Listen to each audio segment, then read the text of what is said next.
Hearts. Michael, Shawn, and the Takeover Legends, where the truth hurts, but also makes you laugh. Baby, tap in. Tap in. Don't never stop if you want to be on top. Yeah. Low waist, fat, baby, tap in. Oh, I'm going to tap in for sure. Tap in. Ladies and gentlemen, I'm about to be in the silliest mood in the history of the moods that I've ever been in my life. It's Friday. And Michael, Shawn, and the Takeover Legends, Tony Scott, Sexy Mo, Jay Blizzy. We got Johnny Gill on the show. Wow!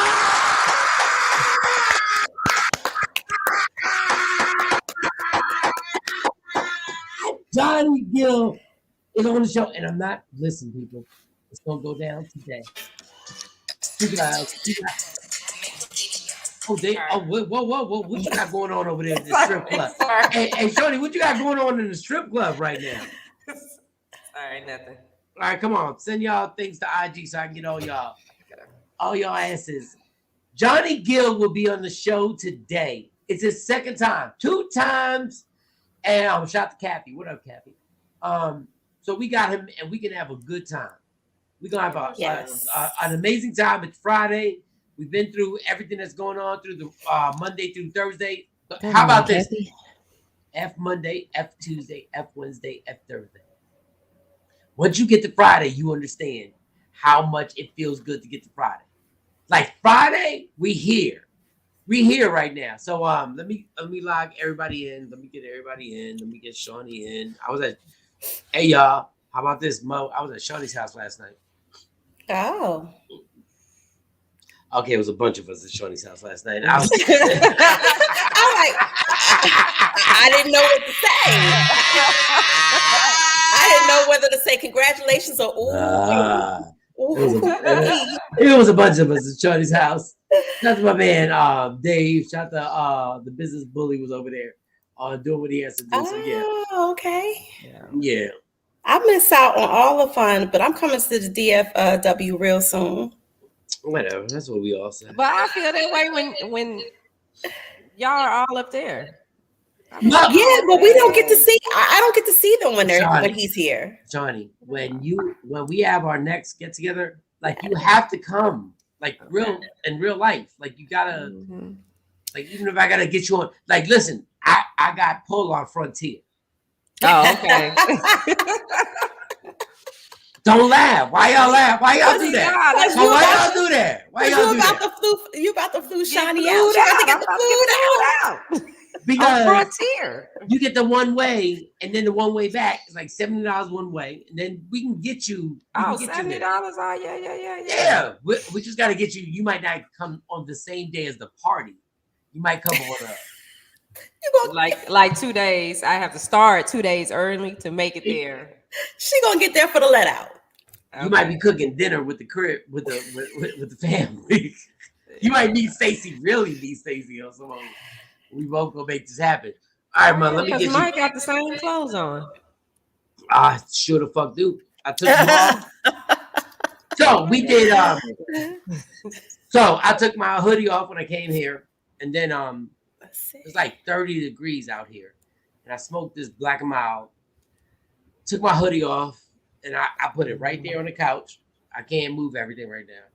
Then when I woke up this morning, I said, you know what? The same goddamn hoodie's getting put on right now. Mo, how we gonna get you on here? Give me 1 second. I'm trying to get on now. All right. Shawnee, read Shawn Robinson's joint. Good morning, Shawn Robinson. So good morning, Mike, Shawn, and the Takeover Legends. Health does not always come from medicine. Most of the time, it comes from peace of mind, peace in the heart, peace in the soul. It comes from laughter and love. Hashtag somebody needed to hear this. Loving life and not giving it any options. Thank you, Shawn. Go ahead, Shawn. I'm not reading. Yes, Shawn. I'm not reading nothing else without my glasses. Shawn Robinson. Go ahead, Shawn. Shawn Robinson. Shawn Robinson. I am outside the club. And not giving it any options. Oh, damn. Okay. Oh, wow. Look at me. I hear me. No, it's all good. Let me get it. I'm outside the club now. I know. You That's always all get, right. You like to leave me outside the club. No, you always get pushy when. Thank you, Sean, for tuning in to get your laugh. Leave me outside the club with the girls who don't get flued out, like the leftovers. Right? You know. I don't know if flued out is a word. Flued out. It No, is. it's not. Out. It is You not. get That's flued not a out. word. It's this No. close to becoming in the Urban Dictionary. No, don't bring that to these uneducated bitches. Don't do that. Look under flued out, and you'll see No. city girls. Yes, uneducated bitches. Like, what are we doing? Hey, y'all, just came here to share and. All right, let me turn. What's going on? I got my microphone. Mine is down. Let me make sure mine is down. Let me. Hey, y'all, just came to share. I'll be the culprit. I headed to YouTube. Okay, shout to you, Kelly. Thank you. Yeah, shout to Kelly. She did a live this morning. Her and some other ladies were talking about relationships, and they were pulling men in. Yeah, they were pulling men in. How early did they wake up to do that shit? I guess they started about 5. That's what time I got up and I saw it on there. The let out. Oh, yeah, Jesus. They were up talking about men, relationships. They had a man from the Caribbean on there. Oh, all right. Hey, Dexter. All right, let's get back to the point. Don't say flown out. Flued out. It's flu. No. If you ain't gonna flew me out, Michael Sean, I don't want to be flued. Don't do that. Yeah, I got to be flued out. Shawnee, don't do that. Don't do that. Flued out. Like y'all Who know, flued me out somewhere. You know these bitches be sounding dumb as fuck off the door. Don't y'all? First of all, these are two of the most intelligent women I know. These are the two most intelligent women I know. Sometimes I don't want to be intelligent. I just want to be flued out somewhere. No, don't do that. Don't do that. Because if I wasn't in my girl's life, they'd be saying that shit like it was official. They'd be like, flued out. If he ain't flued you out nowhere, girl, he ain't about shit. Like my daughters and Shawnee's daughters would be like, oh, I think that's flown. Yes, it's flown. God damn it. The fuck are you talking about? Flued out. Don't do that. Don't co-sign that, y'all. Don't co-sign that. Flued out sounds so much more luxurious. Yeah, it sounds fun. It sounds fun. It sounds like you're gonna go and you're gonna just have fun. Flued out, girl. You're gonna go shopping. It sounds like you got to do a whole bunch of bald-headed.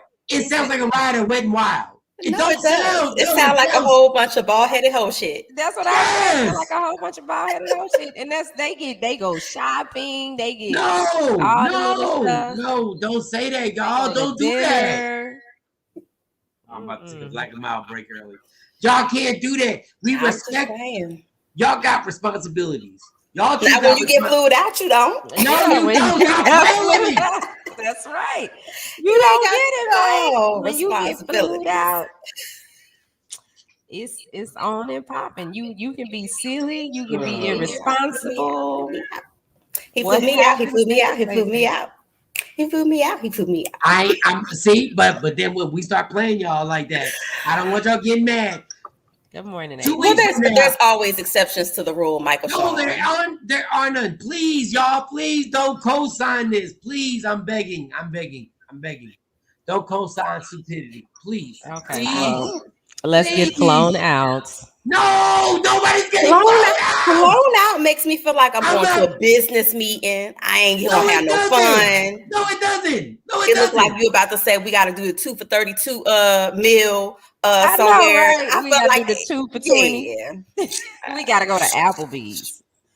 Girl, you can have whatever you want. Just don't go past this part of the menu. Yeah, if you get flued out though, you going to the steakhouse. The world is your oyster, baby. Yeah, it's like, but if you get flown out, I tried. It's so boring stuff. What's my ringtone? Your ringtone is Mercy. Why? Why is my ringtone Mercy when I call you? Because what did I do to deserve a ringtone of Mercy? I want to know that. I just picked a Kanye song for you. That's all. I love Kanye. And I like Mercy, and I like this song. I think it's a dope song. But why am I Mercy? Why am I not? Hello? Because I like the beginning of it. I can't play it. But when he say, That sound like you. Oh, based on my voice. I hate y'all. When I hear that, I'm like, oh, that's Mike. Let me go get the phone. I hate y'all for that. Listen. Look, my voice just went exactly to where you are. Everybody doesn't has a ringtone. Oh, what's my ringtone? Like Mo's ringtone is Yeah, say it. It's no lie. It's nice for what? Nice for what? Yeah, nice for what? That's Mo's ringtone. Mm-hmm. I can't. And then let's see. Oh, your Bink's ovaries. ringtone is. I hope your ovaries dissolve. Go ahead. Not before I get flued out, though. Not before I get flued out. Don't say that, y'all. Y'all co-signing this. It's Friday. God damn it. It's Friday everywhere. Somebody, somewhere, somebody in this world is getting flued out right now. They sure are. They right at now. CFW, they at Love Field. They getting ready to go somewhere, and I'm sitting here in this chair with they bald-headed whole shit bag. I know. They're only holding up clothes for 2 days. Y'all keep saying no. Say that again. You said what? I'm sitting here.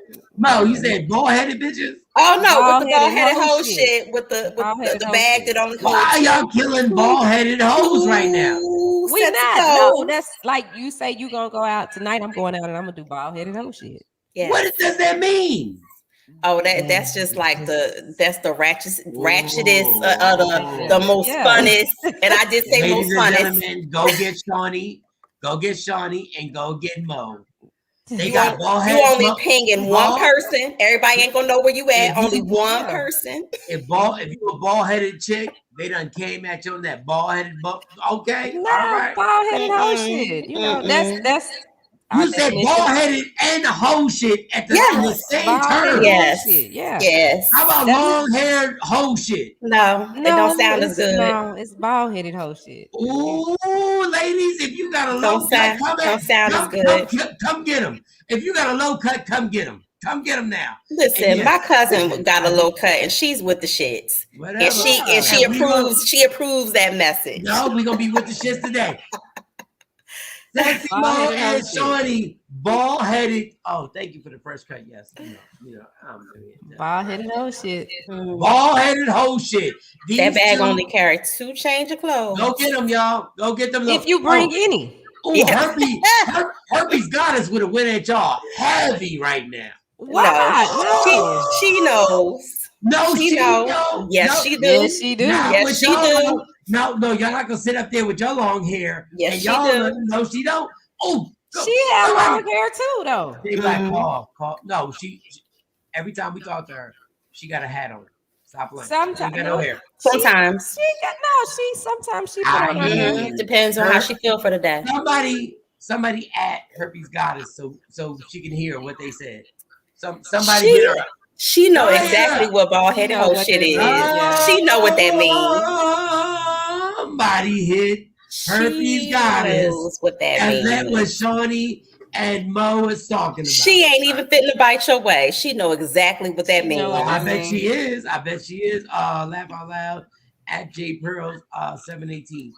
Somebody go get her. Go get her. These chicks is wilding right now on a Friday. No, she know that's cold. They call it bald-headed bitches. That's right. They going at bald-headed bitches right now. She know that's cold. I'm not going after no bald-headed bitches. Yes, you are. Now, Mike. Say the word again. Say the phrase again. Say the phrase. Bald-headed hoe shit. Bald-headed hoes. And he said bald. No, just bald-headed hoes. Not like bald-headed hoes. Yeah, see, you ain't even saying it right. Bald-headed hoes. Oh, y'all uppity bitches. Oh, y'all two uppity bitches. Uppity bitches. Bald-headed hoes. How I'm uppity today and last night you was calling me gangster and mean. Ooh, you was calling her what? I was laying in the bed next to her and I had my feet on her. I put my feet. Did you have your feet on her? I put my left foot. I reached over my left foot. She was like, Mike, you gotta go. I said, no, I ain't gotta go nowhere. You got kicked out. You got kicked out on a late night. She sent me out. I was about to consummate the relationship. She was like, you gotta go. Yes, Rochelle. She said both my daughters are awake. And I said, what? I said, I'm just gonna be quiet. She said, no. Get on it. Mommy, what Uncle Mike doing here? We had a sleepover. You ain't know said what? me. Did you ever? Oh, he did see him because Carly was sitting up here when he got there. Oh, yeah. Yeah, she was sitting up here. I don't think we saw the other one. No, I didn't see the other one. The girls are so funny because I go and give her an arm hug and your daughter looks at me like, you gonna get the fuck off me. And I'm like, come here. She's older.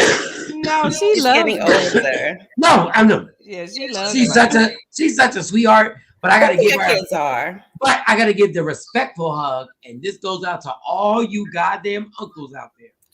A respectful hug is you do that. You put your arm out and you go, hey girl, what's going on? And they're kids. They're 13, 14. My kids do the same thing, like, hey, cool. So you have to be respectful for that situation. And I love those girls. He is officially Uncle Mike. When she refers to you, it's Uncle Mike, Uncle Jay. So, and when I hear them do that, I'm like, oh, okay, well, they like that person. Okay, it's good. Yeah, we want to protect those girls. Like, just like Amani, Kayla, and all that. Thank We want to you. protect those girls. We want to protect them girls. And it's a problem if somebody, them little boys. Yeah, that's why I have to have my gun. Because when Mike got there, when I get home. Oh, my God. This is so funny. I put my purse. I put my stuff on the counter when you walk in. I set everything right there, and I just that's what I do. That's my routine. The keys, my mask, purse, wallet, gun. Yeah. It all go right there. No, so I walk in, right?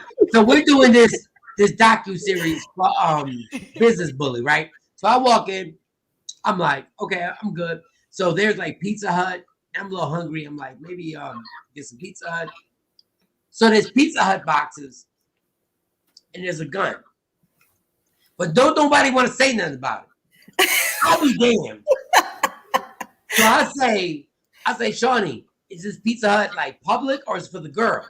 It's for the girls. I get it. Like a grown ass man shouldn't be eating the Pizza Hut. And she's like, no, you can get it. And I said, and why is there a gun sitting on the counter? Right next to the pepperoni pizza? Right next to right next. I said, why is there a gun? Like, for some reason, everybody was like, they didn't want to say. I said, why is there a gun sitting here? Like, and then she goes, oh, my bad. Shorty goes, oh, my bad. I just walked in and just laid my gun down. What the fuck? Like, what are we doing? Don't touch the pepperoni pizza. No, she had every dude intimidated. Nobody wanted to bring up that there was a gun on the goddamn counter. And I was like, no, we're not doing that.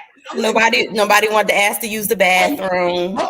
Then Shorty goes and says, oh, my bad, and grabs the gun and dumps it in her purse like some regular shit. Like, my bad, I just happen to have this gun laying around. No, how many guns you got up in here? And why? Just enough. Let me put Betsy on the table. Yeah, because when I get in, I take it out of my bag because I don't want to keep it in there. Like if I drop the purse or something. But the clip is out. Like the clip was out. So didn't nobody know that. If it would have failed, nothing would have happened. And then I was like, and then Shorty be wondering why she ain't got no man because the dude just stop over and the gun be on the counter. What? I mean, she had a house full of men folk, No, I'm talking about she got two daughters, and then I come over and you're like, come over, I'm gonna cook you something. And then you come over and you see a gun on the counter.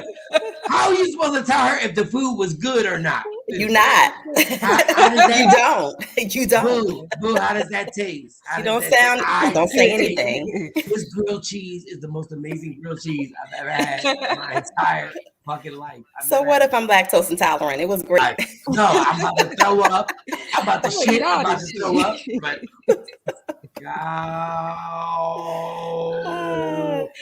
But all right. We did Antonio Brown yesterday. Yes. Let's do the question because I got the one story about the man masturbating. The two men masturbating. But the other ones are like, I'm having computer issues. All right, so All right, we got Johnny Gill. Did I mention we have Johnny Gill? We got on Johnny the Gill. Yes. We got Leah Frazier. We have Leah Frazier. We got Leah gonna come up here. Leah got some cards that she's flipping, that she's trying to tell people's future. Leah is one of the most intelligent women. No, people in general I've ever met. Leah. I think them cards did something to my uterus. I think she cast some type of love spell on my uterus. It didn't do shit. Leah is gonna flip cards. She was like, I'm not playing with Leah cards. Let me flip cards with Johnny Gill. And I said, oh my God. Well, that's gonna be fun. That's gonna be fun for Johnny Gill to get his cards read. Oh, Johnny Gill's gonna be like, I did a tour of Bobby Brown. I don't need any cards. Oh, Jesus. I just lost my train of thought. What was my train of thought? What was I talking about? Jay's still under Sequisa. Yeah. Jay is still healing. Where Jay?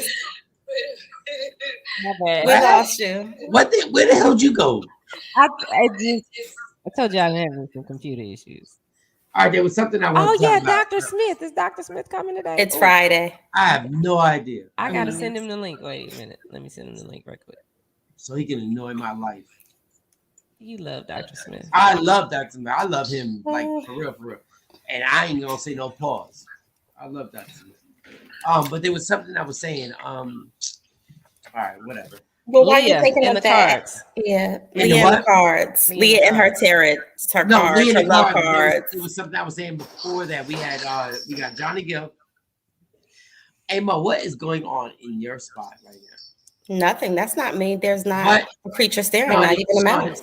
Shawnee, what is going on over there? Y'all doing nothing. I heard. I can't stand y'all. Oh what you hands up? I'm not. There's nothing. Nothing. All right. Oh, maybe you hear your little niece over here. She's throwing stuff around. They're getting ready to leave for school. All right, tell them to have a good day at school. I love shout those. Shout out to all of the have kids. A good day at school. She said, "Okay, I guess they mad this morning." Yeah, shout out to all the kids who gotta go to school, but shout out to all the kids who are getting a snow day right now. You know what's funny is that when I watch Sidebar, we'll get to the show. When I watch Shawnee's daughters, I see so much of Shawnee in them. But I see so much. Even the way one of them talk, I just looked. I was like, if you ain't got your whole mother, no, God, that's your whole mother. And when I tell you, like, because Shawnee is like, Shawnee loves. This is gonna sound crazy. Shawnee loves me. Like, I know she does. Yeah, but Shawnee got some, like, she's very like pow, pow, pow. Like Shawnee, like I'm like, I go give Shawnee a hug and think I'm getting a big hug, and she give me the side hug. She's like, how you doing? She's like, what up? Church, how you doing? Yeah. Shawnee be focused, and it just made me giggle. And I'm like, that's the hug we give men who don't flued us out. No, nobody flued you out. Don't say that. Stop saying that. Stop saying that.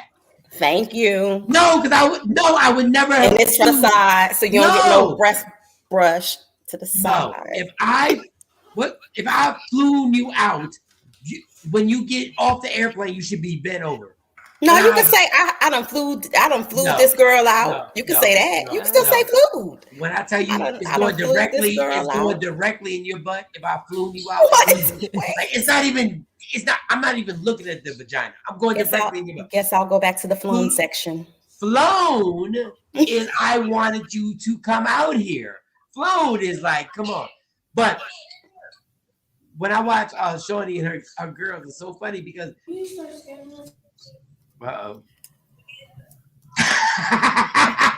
Shawnee. I realize Shawnee is the same. What? Shawnee be having her girls, and I can't even be mad because Shawnee be the same. If Shawnee, like I know she loves me. Shawnee would give me the shoulder like this. Just take this shoulder and shut the fuck up. Like, I'm like, what? I'm like, boo! I almost called her boo. I'm like, boo!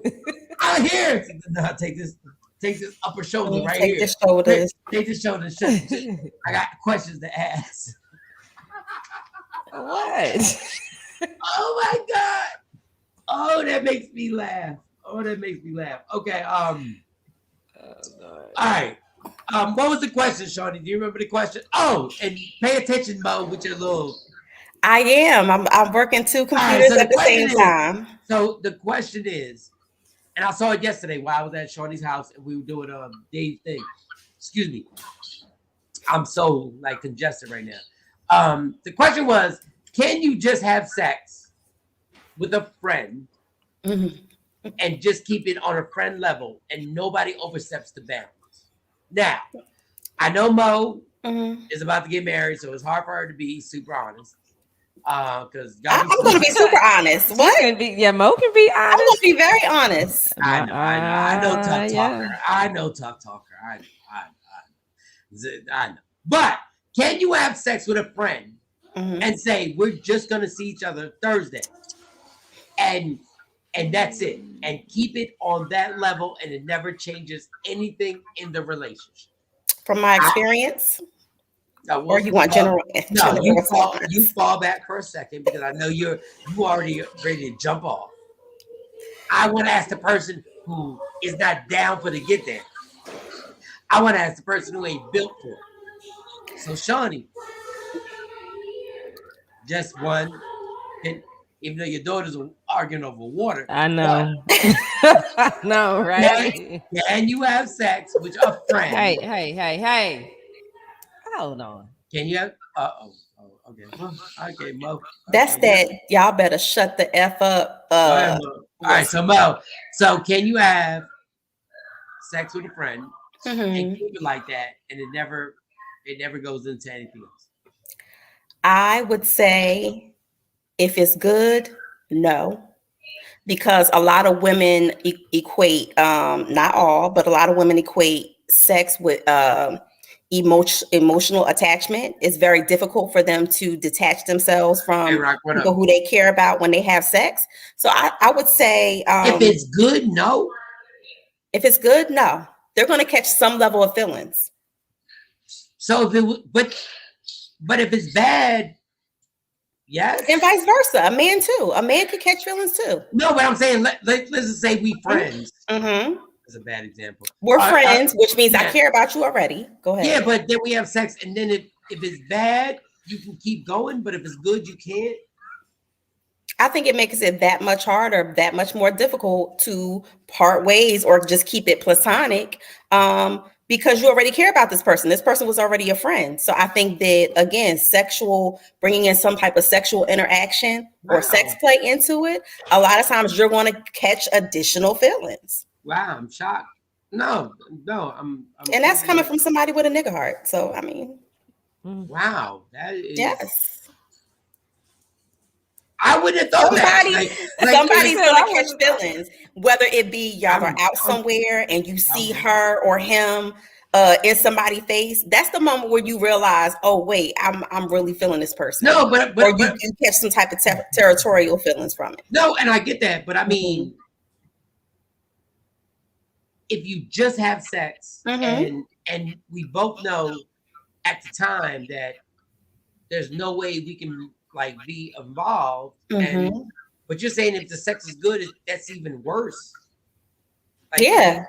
So we just can't have, because we all develop some level of attachment to good things that make us feel good. Wow. There's some level of attachment that you're going to develop. I did not think that would be your answer. Shawnee, your turn. I did not like Mo. Seen it happen. I've never. No, but I'm not saying seen it happen. I'm saying like for you, is that how you feel for you? Oh no. I've kind of mastered detachment. You make me so mad, Mo. But it can happen. I'm saying it really it has happened, but I wasn't the person who changed the rules of engagement. The other person changed the rules of engagement. Okay, so I'm talking about you. Can you do it? Yeah, I can. And separate yourself from it. You can be like, Thursday, 7:30, so-and-so, we're in. Don't be late for the date. And then we out. Yeah. I love my ladies. sometimes. All right, Johnny, your turn. Nah, I can't do that. Jesus. Nah, I can't do it. Can somebody call J Black's COVID ass and get him on here, please? I can't. No, we can't. We can't be. Well, if we friends, I don't even want to sleep with you. That's number one. And then I can't just have this is just the one I'm gonna call when I want to be broke off. Because if I'm calling you because I want to get broke off, then that means that I'm enjoying it and you're doing something right. It's not mediocre. It's not whack. You're not my boyfriend, so I don't have to deal with it. But eventually I'm gonna be like, okay, we got to do something else. In concept and in theory, Mike. What is it something else? Like, why can't we just have orgasms? That ain't gonna orgasms are so great. They're so great. They are with the person that, for me, they are great with the person that I'm building something with. All right, well, at least Shawnee didn't confuse me. I'm sorry if I confuse. I mean, I tried that before. I tried that my light wrinkles before. And my forehead worse, and it didn't work. It didn't work on both sides, even though he was trying to act like it was something different. But it didn't work on both sides. He had feelings too. It was good. He caught feelings. Oh yeah, it was amazing. See, what's amazing? What is amazing? What I want to know what amazing is. Like on a scale of 1 to 10, what is amazing? Like he was like a 20. You know, it was just. I mean, and for both of us, he put it in the butt. He did put it. No, he did not put it in the butt. Put it in the butt. Yes, he did. He did not put it in the butt. He asked about that, and I was like, no, I don't know. Like what we doing is cool. It's like this. It's fine. Can we just keep this? So that's what I said in the beginning, Michael Shawn, that a lot of times, because women are really programmed to equate, like attach their feelings to the practice of sex. That's what happens, and it happens to men too. Men catch feelings too. They just got too much vibrato to put it out there. Well, hold up. I catch feelings. I'll tell you off the muscle. Especially if it's good. If it's amazing, like I'm like, you are such a dirty whore, but I want you to be my dirty whore. Like I know other people know you, but I need you to stay right here, because I don't know how you squirted that long, but yes, a 20, Sequisa. Mike, that is classic. Put it in the butt. Yes. I think what's funny? Hold on. I just want to tell people. I always say put it in the butt, and I am the last person who's ever put it in the butt. I just think I'm like a little kid. Like the things you're not supposed to do are the things that I always think are the dopest things to do. Like vagina could be amazing, like everything could be great, and then all of a sudden I'm like, hey, let's take it to the next level. And then when the girl says yup, I'm like, for real? Like I can put it in the butt. See what she okay, so she said Basil and I had sex. Basil, I'm sorry. Basil and I had sex the first night we went out. The agreement was we were just sex buddies. She said that shit didn't work out. Yeah, they married with kids. They've Married been together 100 years. But that is a love story. Like, come on, y'all. That's a love story. That's a love story. That's what I'm talking about. Married with kids. I mean, well, that's what happens because you catch feelings. And again, in theory, having some type of sexual relationship with your friend with no with no type of real resposability, well, that sounds great, right? No, but in theory, you're gonna catch feelings if it's good. No. There's no way around it. No. Let's be real. Anthony. They are people. They are friends. That have some bomb sex and realize, because they're so mature, realize there's no way me and you could ever last one day in a relationship. Ever. I'm pretty sure they know that, but it doesn't stop them catching feelings. No, but some people catch feelings. Oh, no. There are people who go like, we know we can't be together. Like we know our attitudes and how we rock. We have to have sex, have this crazy volcanic orgasm, and then get the fuck out of my face because I know we can't get along in real life. Because your opinion, how you run life and how I run life, don't even think. There are people who are really that adult. There are really people that are that adult. There are people who say they're that adult, but I don't believe that. deep down, if it's good, you're catching feelings. Whether it be, look, this is mine. Whether you hold them in, whether you don't share with the other person, you have caught some level of feelings. If it's good, I don't care what you say. Yeah, because you don't want nobody else to get what you get. You know you don't want nobody. Like, you don't want nobody with your warm apple pie. That's y'all talking about penis. Guys know that this woman right here, I am never, ever going to be able to be with. Because I know her strong-headed will, and you just put your hands up and go like, you right. There are people where you just like, there is no way. No, I can't control this woman. Like, it's all good. Like, and I get it. So I'll see you on Thursday. Or you don't want if you're a woman, you might not want that man and all his baggage and problems. It might be that he's good at that one thing and he's filling that void, but it doesn't mean that you still haven't caused some level of feelings. No, you can catch. I don't want you in real life. Yeah, because you're a whole headache. You really want that person in real life, but you understand and you respect that I can't. I get it. Like some people are really honest. Like we forget that there are people in this planet that are really honest. That just go like, this is how I get down, and this is what I'm gonna do, and you're not built for this. And it's both ways, female and male. Like you ain't built for this, and you go like, okay, you're right. Nope, you're right. Like I can't. I don't know what is that word when you have the horse and you try and break the horse. What is that? Like that thing when you're trying horse breaking. Not horse breaking, but there's another word for it. The bridle breaking. I don't know if I don't think it's that word, but whatever it is, there are certain people that you're chasten the bridle. It's kind of when you're raining, you're chastening the bridle. No, I've seen movies about it. And then there are certain people that you're like, there's no way I'm gonna change. Like you win. So I'll see you on Thursday at 7:30. We both tried to be that adult we went on different dates. Yeah, that's the worst when you try and act like you're an adult and you watch them go on a different date.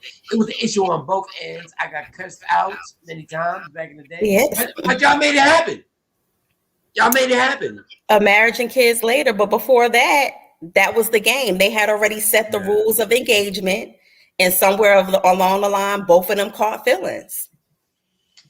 Yeah, I can't do it. I ain't never been in no situation where I was with somebody that I really didn't like and I was sleeping with them, and I can't. I've been. You ain't never slept with somebody you didn't like just because it was good?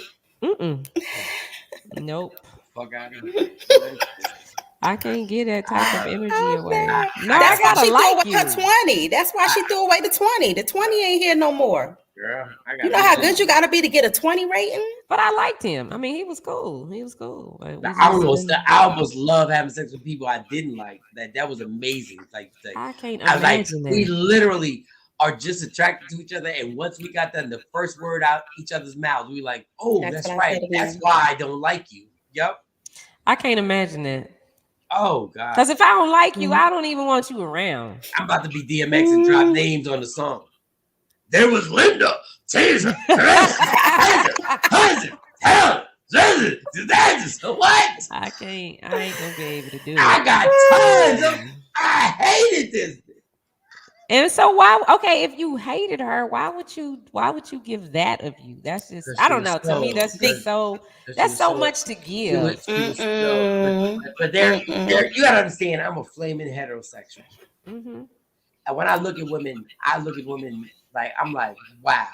There's some women where I just walk around, I'm like, that woman is so attractive. So you want to sleep with her? Yes. Why? But I'm not saying I do. But I know you don't, but I'm just saying, why is it the thought? If you see an attractive woman, why do you want to sleep with her? Because when a man looks at you the first time, the first thing a man says is, can I fuck her? Really?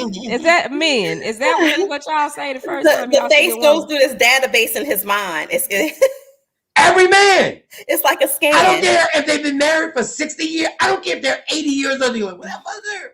Like we almost say it like we have, like we could. But guys are like, what her? Like, dog, it doesn't matter who it is.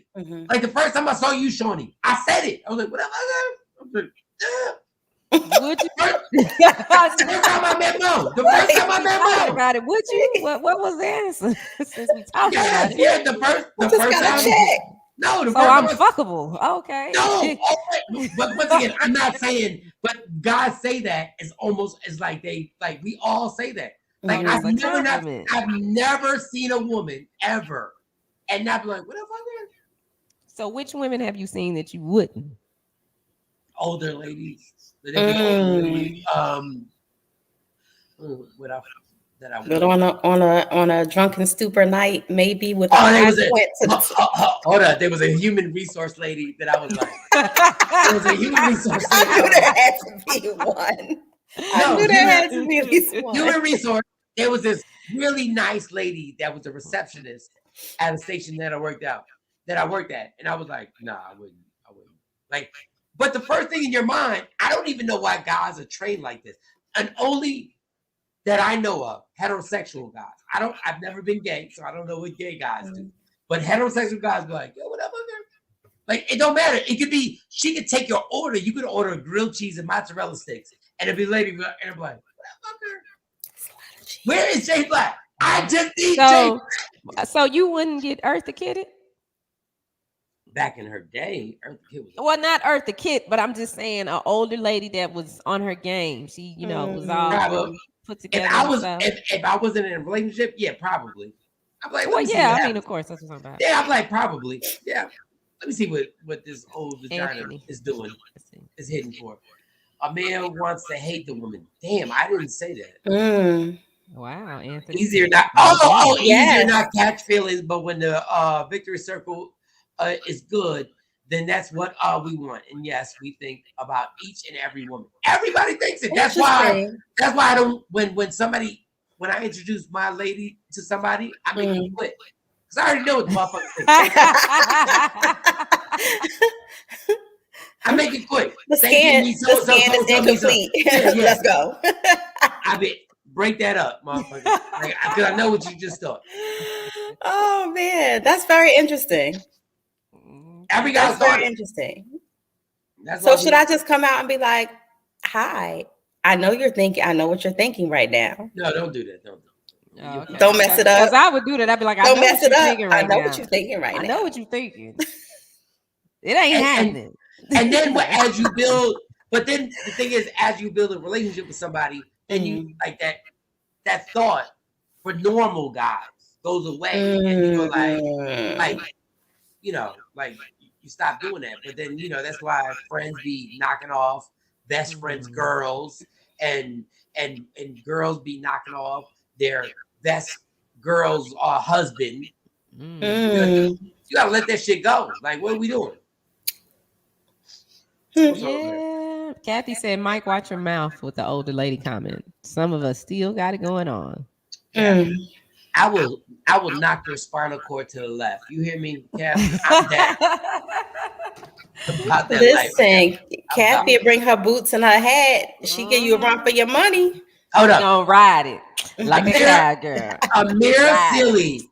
This man is one of the most intelligent guys. He said, "We are probably gonna lie if you do that." Listen, I know what you're thinking. Amir, I know what you're thinking. Look me in my eyes. Look me in my eye, Amir. Send him the link. Look me in my eyes. Amir, we want to send you. I'm gonna put the y'all link playing with the wrong dude. Y'all playing with the wrong dude. Okay, Amir, just click this link. I'm putting it in the comments. So just y'all don't want to smoke with him.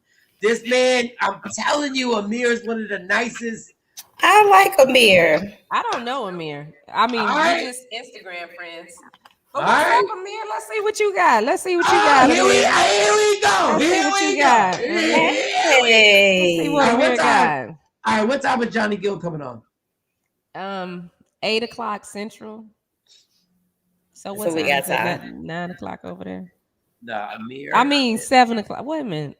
If it's 8:00 here, it's 9:00 there, right? Yeah. Yeah, I'm sorry. They're behind. So they're behind. Vegas time is like 3 hours behind. No, I'm talking about where y'all are.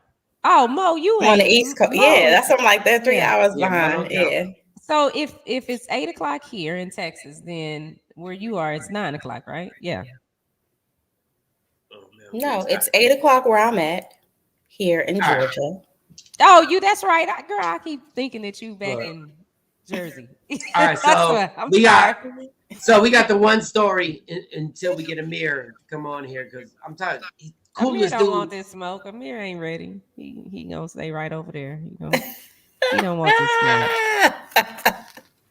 But he did say something that he I think is true. With the ovaries, you on your own, Mike. First of all, he said that men and women are wired differently, though. Before I bring, if Amir comes on here, he's the most respectable man I've ever met in my life. So all that popping off that y'all doing right now, watch. Popping off. Watch when this motherfucker Amir literally makes me check myself and up my game. I'm like, Amir looks at me and like, oh, you should probably say that. I'm like, no, you're right. You're absolutely right. But I agree with what he said. He said men and women are wired differently, especially when it comes to sex. I do believe that. Yeah, we're wired differently because we're trained differently from the time we come out the womb. All right, so the other story that I was bugging off of was the masturbating, the masturbating situation with San Antonio. And dog, I'm a freak. Like, I'm a freak for real.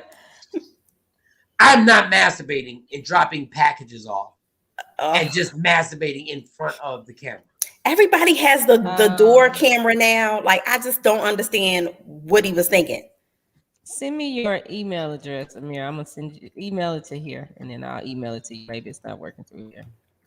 But maybe he's into voyeurism, where you like to have people watch. What is Hold on, Amir gonna make y'all change your clothes. But the voyeurism, I don't even understand. Like that show that you're showing right now, I promise you're gonna put a sweater on after Amir gets on here because Amir is that respectable. Yeah, it's gonna make you put some real shit on. Listen, I don't understand how you can literally deliver a package and masturbate in front. Dog, I'm a freak. I'm about that life. Like, I'm telling you, I'm down. But I think this is more of a sexual deviance than just, being on some who want it. I think maybe this he is like the lady. Yeah, I think it's more of a sexual. He don't even know the lady. Maybe he did what you said. He looked at her and said, "Can I fuck her?" I can't, so I'm gonna just do it in my hand. No, but my thing is like he's just dropping off a package, right? So he don't even know this chick. He don't know her at all. He's literally just dropping something off, like he's never seen her. Which leads me to believe that he has some type of sexual dysfunction. Like either he's a sex addict, which mean and a lot of times they don't care where it is, they got to do it, or he just may be into sexual voyeurism. That is a whole. If people are gonna start busting off on my doorstep, like I'm like, it make you rethink how you pick up them packages, Mike. Yeah, like I need it on Amazon. I need to know that Amazon says the person delivering the package will not bust on your doorstep. Like I need to know, like, what are we doing? DJ Red, what's good? What's up, DJ Red? But I'm not doing that. Like I'm sitting there going, like I'm ordering. I think it was a UPS. As if UPS don't need no more bad. Like the UPS. No, I think he was the one in San Antonio because it's two. It's one in San Antonio. No, I think he was the grocery man. Oh, he was He was just. Oh, okay. Yeah, he was delivering this one right here. What was he delivering? Like just eggplant her groceries. All day? Her groceries, like the 13 bags I just picked up out of Amazon. Yeah, that's him. That's the one in San Antonio, and then we got a video on the one. Not actually him actually doing it, but yeah, please. I'm not built. I can't do the video. So this dude, she ordered her groceries. He took them there, delivered them, put them on the porch. But then she could see him on the Ring camera. He's standing on the porch, just.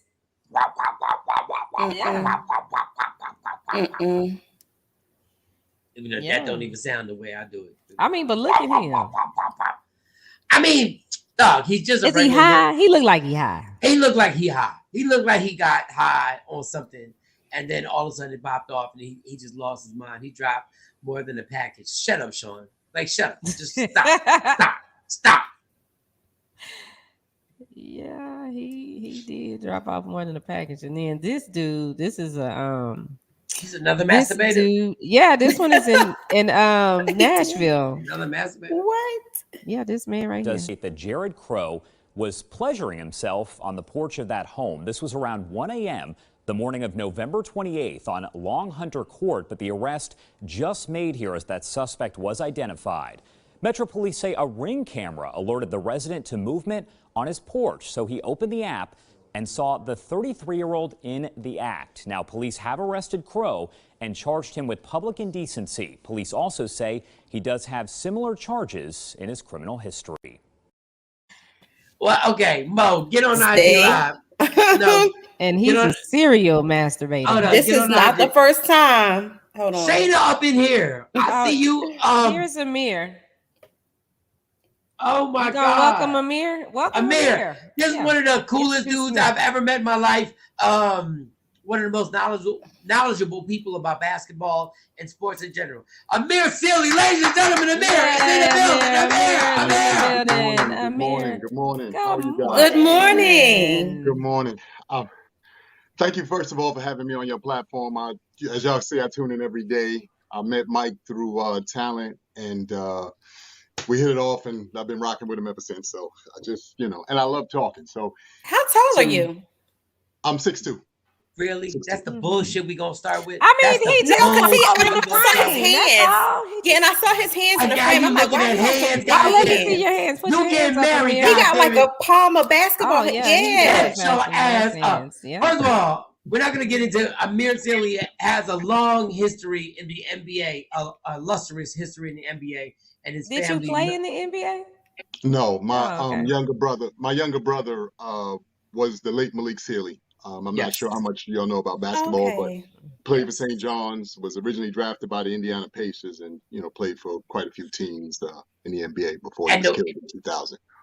And the weird thing is that, not the weird thing, but the God sent thing is that me and Amir started doing a podcast, Box Seats.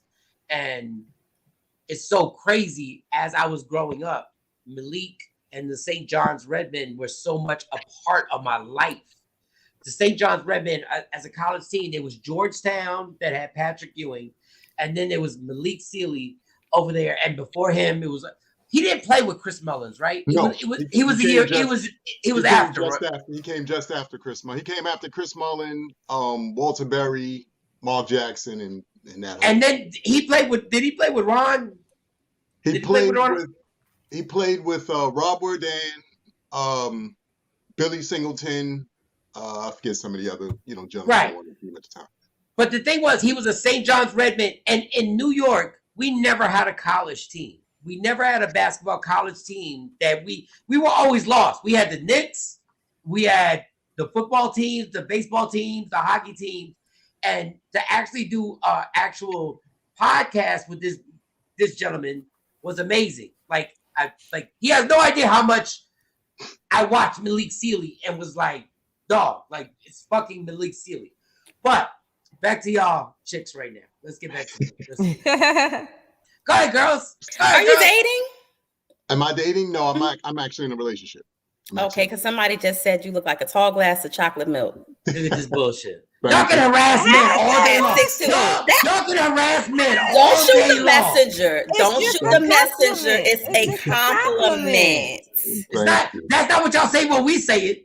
When we go at y'all don't say it's a compliment. I don't think that you say it like I just did. No, we say it. We say it better than you did. But go ahead. So how long have you been in a relationship? Can we get everybody on IG Live? Can we get everybody on IG Live before you you fucking disrespectful women? What you mad for, Mike? I'm not. Shayna's We've been very respectful so far to this man this morning. We ain't said nothing out the way. Y'all should all be in human resource right now. Everybody should be in human resource losing their job right the fuck now. Well, I think that that's subjective, Mike. How dare you? No, it's not subjective when you go to human resource. We How dare didn't you? sexually harass him. I just asked to see his hands. Everybody get on IG Live and then y'all can say whatever the hell y'all want. Because Amir's a grown ass man. He I'm sure just saying, is. He sure is. Yeah. 6'2". He can Also- talk for himself. Also, Absolutely. both y'all breasts got a size bigger. It's crazy. Go ahead. Just come on. Just get on it. I've been in a relationship about 4 years now. It's longer than that, but predominantly 4 years, the last 4 years or so. Go ahead, Amir. Oh, so Stand are up, you stand up. are you proposing? Are you getting married? Or you just gonna do a Well, you know relationship? what? What you doing? Now here's where things go left between men and women. So Mm. no, and I mean this humbly. I know if I'm not mistaken, I think it's Sexy Mo who's currently in a relationship. She Yeah, might she be getting too. she getting married finally. Finally, she getting That's some married. bullshit. Finally, See, she getting see, married. Said Running final. them goddamn streets all these years. Finally, see But this. this is what I think. I think marriage, unfortunately, the way it's set up on a in a general way for us here as African Americans is a lie and a sham. We have, or generally speaking, men and women have been taught that it's almost like going to Disneyland or like going to DR, and it's not. It's more to it. There requires work. It requires you doing the healing. It requires you going back into your family and seeing what things you've been traumatized by from your childhood and so forth and so on.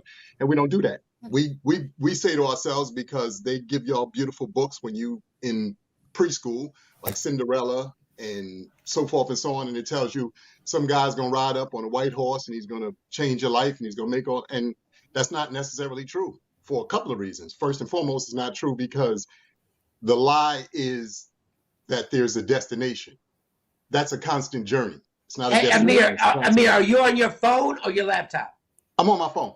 I'm on my phone. Oh, Can you so guys he hear me? can't. Yeah, Oh, yeah, we can hear you. No, he was Yeah, trying to we can get you hear on you. IG too. Because I want to get you on IG because you were dropping. Go ahead, But aren't continue. all No, relationships? no. We can't Hush, ask questions. hush. We can't Amir ask is not questions. done. Okay, I'm Okay. sorry. Continue. So I think that part of what we're dealing with is that whole ideology. Now I say this humbly to you beautiful ladies and to anybody else who's watching on the various platforms.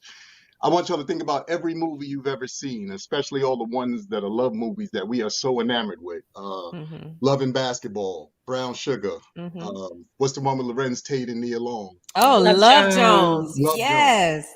I just watched Every, that again. every I one of love those movies, ladies love to. Oh my God, it was so enamored. Does anybody remember the parts of the movies where they break up? Yeah, and Love Jones, they broke up a couple times. Okay, but that's not really what you pay attention to. You pay attention to the beginning when he wooed her, and then you pay attention to the end when he got with her again. Well, it You don't all pay- worked out. I mean, but she was wrong. She But my had to point do to her it is, thing, and he as was a too.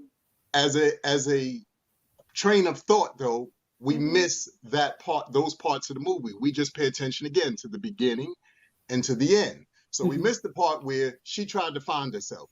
We missed the part where he tried to find himself. And they went through, as you just pointed out, the various things that they had to go through to get to be the person that they needed to be in order to make the relationship work. Mm-hmm. In real life, we don't do that. You didn't give me a chance. You didn't give me a shot. You don't love me. No, I'm trying to figure some of this out. This isn't an easy thing to do. I watched my parents, I'm not talking about my parents per se, but I watched my parents possibly be abusive to each other. Mm-hmm. And in my mind, I thought that was what a real relationship looked like when it Yeah. really wasn't. I didn't know any better because what other models did I have? I just pointed this out to somebody recently. We all love to brag about that family member or the family members who we have, the aunt and the uncle who were married 53 years. Does anybody know that he or she cheated in year 16? Is anybody in the family talking about that part? No, they don't talk about that. Hey, You don't Amir, find that out till they die. When they die, Amir, then all that if I didn't comes have a short in my microphone, I would drop it right now. Continue. No. So I bring these things to the table because that's really what we're up against again when it comes to relationships on a bigger and broader scale. We have taken it into smaller bits because that's what the world has enticed us into believing. And as you ladies know, and they say it all the time, Black love doesn't exist, and all these variant things. And we know that that's not true because we have friends who are in love, and and so forth and so on, and married and children, and all these variant things. But the bigger picture is what they try to portray to the world, because for them, it makes sense to make us all look as though we don't care, as though there's no dynamics like this where we get on platforms and we actually talk things out and actually have real things to say about it versus what they assume that we think we know, or what we assume to have been, said. Hey Amir, So, where the fuck? yes. Amir, where did you get that New York Nick hoodie? Is that a New York Nick hoodie? No. This is No, just that's a regular polo hoodie. hoodie. That's a Yeah, polo regular with the polo. Nick colors, motherfucker. I hate you in real life. Those You are the got a Nick Nick colors? Those are yes, they're Nick colors. Is Those that are orange or red? It's red. It It's got red. green Mhm. in it it. don't Yeah, even it's got matter. green. It's got all Yeah, kind it of got colors in yellow, there. green, Amir, blue. now you know if you was at the Garden, they'd be thinking what? What would they be thinking? They'd be thinking I was a super Knicks fan, but I am. Yes. Like I tell everybody, I'm New York to my heart. I'm born and raised. Was born in Harlem, but I was raised in the Bronx, and I'm New York to my heart. And I don't say this as any knock to any other place around the country, but I do feel this, and y'all, I'm sure could attest to this. When you go out of the country, or even if you're in the country, they always ask, "Is New York in the building?" You've never been anywhere where they randomly ask, "Is OKC in the building?" Because nobody cares. Oh, really? Right, Oh, right. Unless they know they're in the building, nobody asks that question. okay. But I do know we ask about New York no matter, what is going on. But, again, to get back to, what you ladies asked me, because it's a destination, because there's healing involved, and because all these things, because even myself, God rest my father, he's no longer here with us. But as a kid, I used to watch, my mother and father have disagreements. And true story, I used to, want to put on my Foot Locker shirt and get a whistle. I'm like, all right, everybody, go to neutral corner. Like, what are y'all doing? We fighting over the butter sitting out. Why? Somebody just put the butter in the damn refrigerator. But as a kid, you don't understand it's bigger than the butter sitting out. Yeah. You know what I mean? And it's all of these kinds of things that we haven't technically dealt with or don't deal with. And then we bring that into relationships. And this is the real reason why we also, have the divorce rate and, some of the issues that we have once we do get So married. the ladies have questions. We have Johnny Gill coming up. So ladies, I want one at a time. You're not gonna jump on him and do some old like jumping like y'all. No. No. Ain't nobody jumping on him. No, I already know y'all. Y'all can No. have that cute face. Your bottom lips are sexy. I don't give a fuck. I know what y'all about to do. So No. who raise your hand on who's asking the first question? Mo is, because I asked him 2 questions off the gate. So All right, but those Always I be know those were acknowledged. real. Go ahead. You go. Are you acknowledging me? You're acknowledged, goddamn it. Go Okay. ahead. So, And don't be disrespectful to my friend, because this is my friend. Don't be go. so friend. Yes. There were some valid points to what you said in terms of, the institution of marriage and whatnot. But I think that one thing that is important for people to understand that debate and conflict can be done in a healthy way too in a relationship. It doesn't always mean that, because you are, you have some type of debate, disagreement, or y'all not on a lovey-dovey page right now, that the relationship is in shambles or it's in trouble. It's the way that you communicate your disagreements and the things that you don't like with your mate that really, really makes and shapes how your relationship goes. I think all relationships are a lifelong work, even your friendships.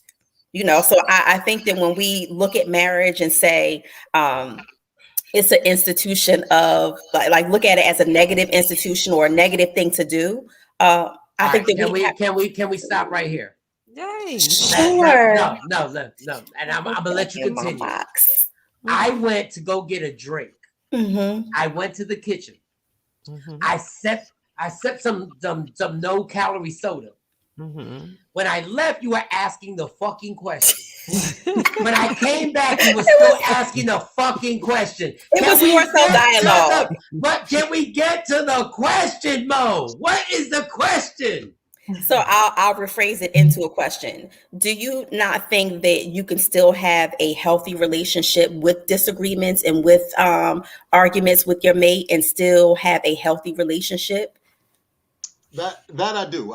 To your exact point, I think that's the biggest thing is trying to get to that point, because again, so many of us have had models that show us otherwise, meaning you saw, like I said, maybe your parents or, whatever combination of the people who raised you do specific things when it came to trying to do exactly what you just spoke of, which is express yourself first and foremost, and then give the other person the opportunity to express themselves. I know, for a fact that sometimes we been in situations where we've seen I say my part, and then I don't really care what you have to say. I'm gonna storm off into another room. I'm gonna, do something else, or distract myself, or even distract you. And to your point, then we don't get to the crux of what the situation is. So we still end up in the same place. And I think that's why I said the healing that has to go on seemingly before you even get to any of these things is so much more powerful than the actual relationships themselves. And it seems to me, it's not everybody, obviously, that's where people are having the toughest problem, trying to figure out how to really heal. Now, granted, you can see a therapist and, various other things that will help you heal. But the first thing you got to do is admit that you got some bullshit with you before you can heal. And a lot of us don't want to admit that part. I've said this on other platforms. I'm not saying this about you ladies, but we have a thing now where there's this badge of honor that they have bestowed upon women with this whole, I'm a boss and so forth and so on, so I don't need a man. And it sounds good in theory until you really think about what you're saying and adding to the universe to have come back to you.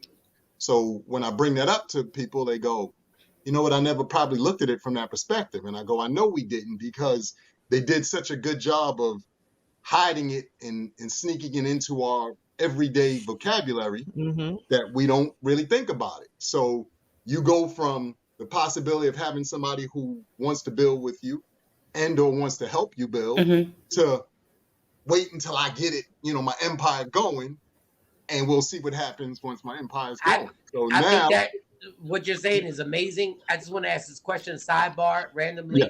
Like, your hoodie, do you dry clean that? Or you know what? No, because I realized that hoodie's dope as fuck. Like, for real. And if you wash it yourself, do you do wrinkle guard? Do you do the wrinkle guard when you put it in the dryer? I do wash it myself, Mike. Do you use the wrinkle guard? But the funny thing is, you go back to our childhood, and this is what I mean again about, when you start thinking about generational, because I think I heard somebody mention generational earlier. We came from a generation where you had to learn how to wash clothes, you had to learn how to paint, you had to learn how to do floors and all these various things. I'm not saying that your children, if you have children, don't know how to do these things, because some do, some don't. But a lot of what we're faced with now is even that ideology. I want my kids to have more or better than I had. And I always tell people, well, how bad is it that you had what you had when it's made you the person who you are? See, our kids are spoiled now. Our kids are spoiled now. We do all this beautiful stuff for them, and we give them everything, and then they can't, open a door. You'd be like, I don't understand. But you're doing everything. But Amir, the reason why we spoil our kids is because, and Shawnee, I'm coming right to you. The reason why we spoil our kids is because our parents put us through some bullshit. And we love our parents, but some of the shit that they put us through was totally unfucking necessary. I was not supposed to be getting cigarettes from my grandmother. I was not supposed to get cigarettes and place bets for her at the spot. I wasn't supposed to. I go down to the store and get my cigarettes for me. And she said you with that long. No. Wait. I was placing bets. I had to play the number. I had to box the number. Miguelito, don't fuck up my numbers. And I want them just like this. Don't fuck up my numbers. And I was 4. Go ahead, Amir. I'm still traumatized by that. That was my dad's thing, to play numbers. To this day, first, I still don't understand that. Like, I don't gamble in any way, shape, or form. See, I was one of those kids that I learned by what I saw my friends go through. So I never really got into weed and all that stuff, because I had boys who smoked weed. And I was like, let me understand this. It's 12 of us putting in for a $5 bag, and everybody's going to, it didn't make sense. The numbers didn't add up to me. So I did a lot of stuff I didn't do because I watched others do it. And I watched them either fall to it or become victim to it. And in my mind, I was like, we all grew up in the same projects, which means we have the same economical and, all these varying things that is the same. But it's your mind frame and your mindset that possibly changes how you see and do things. Right. I didn't drink because I watched 2 of my friends' fathers literally drink themselves to death in front of a old tenement house that was across the street from our building, literally. So I was like, all of this stuff doesn't make sense because I was watching people do certain things and I was like, that's not working out well for them. I don't know if I want to try that. I'm gonna leave that alone and maybe come back to that later on. But that's the difference to me in mind frames and mindsets, whether, like you said, we talk about relationships, whether you talk about in life, that's what people are finding themselves going through, these kinds of varying moments where you have to talk to yourself and figure out how much of this really makes sense to me. And to your point about trauma, the trauma that we suffered as children based off of the varying things that we did. Now, this is just a comedic thing that came to my mind because my boy and I was having this discussion the other day. So I'm sure each and every one of you have had a moment, especially when you were younger, where your parents sent you to the store. And you had a store that was real close, and then you had a store that was further away. Yeah. And he and I were laughing about this because we was thinking to ourselves, that was the times when our parents was getting a freak on. You didn't think about it as a kid, but if your mother or your father they sent us to the further one. Yeah. That was when your moms had to go handle a business with dad. Now, as a grown-up, it sounds crazy, but it's the truth. But Amir, get the kids out the house by any means. Hold on. But Amir, and Shawnee has to ask you this question. Amir, you have never hand washed that hoodie. Stop playing with me. I'm ashamed. That is not a hand. You are not going to mix that with any colors. There's no way you're putting that in the wash. That shit is dry cleaner right there, son. That is a dry cleaner joint. There's no way. I wouldn't even put my socks with that dope ass hoodie. I wouldn't even put my Shawnee. What's your question? Go ahead. I'm not playing with it. Okay, well, I'm gonna bring Dr. Smith up because he's here too. So it's gonna be 3 men and 2 ladies. Hey, Dr. Smith. Hey. Happy Friday. So I have a comment to what you said, and then I'm gonna get to Tamara's question down there. The whole I don't need a man thing. Yes, all women need a man. All women do need a man, but it gets to a point to where you deal with so much BS. It's like I just don't feel like being bothered with it right now, and I'd rather just do this on my own until the right one comes along. And I think that's where sometimes men are like, you know what, you one of them independent women. Well, I have to be because I can't depend on you to do what you said you was gonna do, not what I asked you to do. So what's the question? What you said. It was a comment. That's what I said. I have a comment. But why can? And then I'm gonna ask Tamara's question for her. What's the question? Ask the question so we can get. How you just gonna cut me off? What do you want them to say about that? This is a man's world. He get to respond if he wants. Go ahead, respond. My bad. First off, Shawnee, I think that you're absolutely right. I think until you are ready to be in any kind of relationship, it doesn't make a difference if it's a friendship. You have to. That's why I said you got to do the work. But we've been duped into believing, and y'all have heard this a million times, the best way to get over a man or a woman is to get under another one or into another one. So there are things that have been said to us so much that we take it as proof, we take it as law, we take it in all these things. And then you look at it and you examine it and you go, it's just a straight lie. I just never looked at it from that perspective because it's been said so much. It's just like when you were a kid and your parents sometimes said stuff to you like, because I said so or whatever. As you know now as a parent, you can't say that to your children.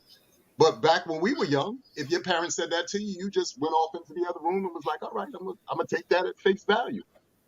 Evolution and time changes everything, including how we handle things based off of what we've been through and our, models and things that we've seen through the moments in our lives.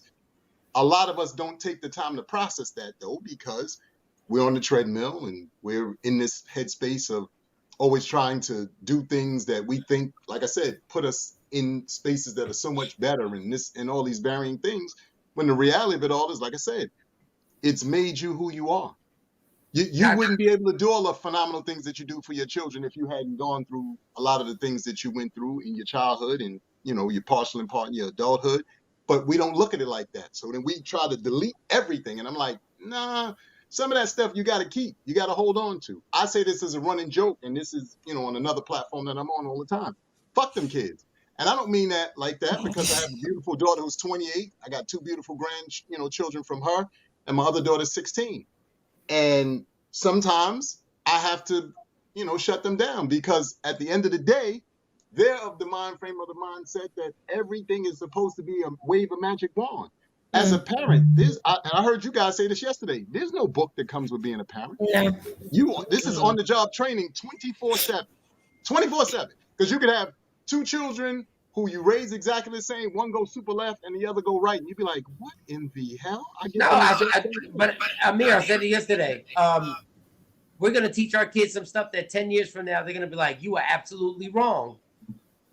We're gonna have to. And it's not. I didn't lie to you on purpose. It's just that in my life at that moment, that's what I was taught, that a woman should do this, a man should do that. And then 10, 15 years later, you go like, Dad, you are absolutely wrong.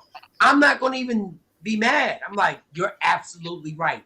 Because my dad taught me some shit that when I came into 2022, I was like, wow, he was absolutely wrong on that. Dr. Smith. Jump in this, Doctor. Oh gosh. Let me do Tamara's question. And Leah Frazier is here, so we're about to have a real party. So Tamara wants to know, so are you dating with a purpose? She's speaking to me?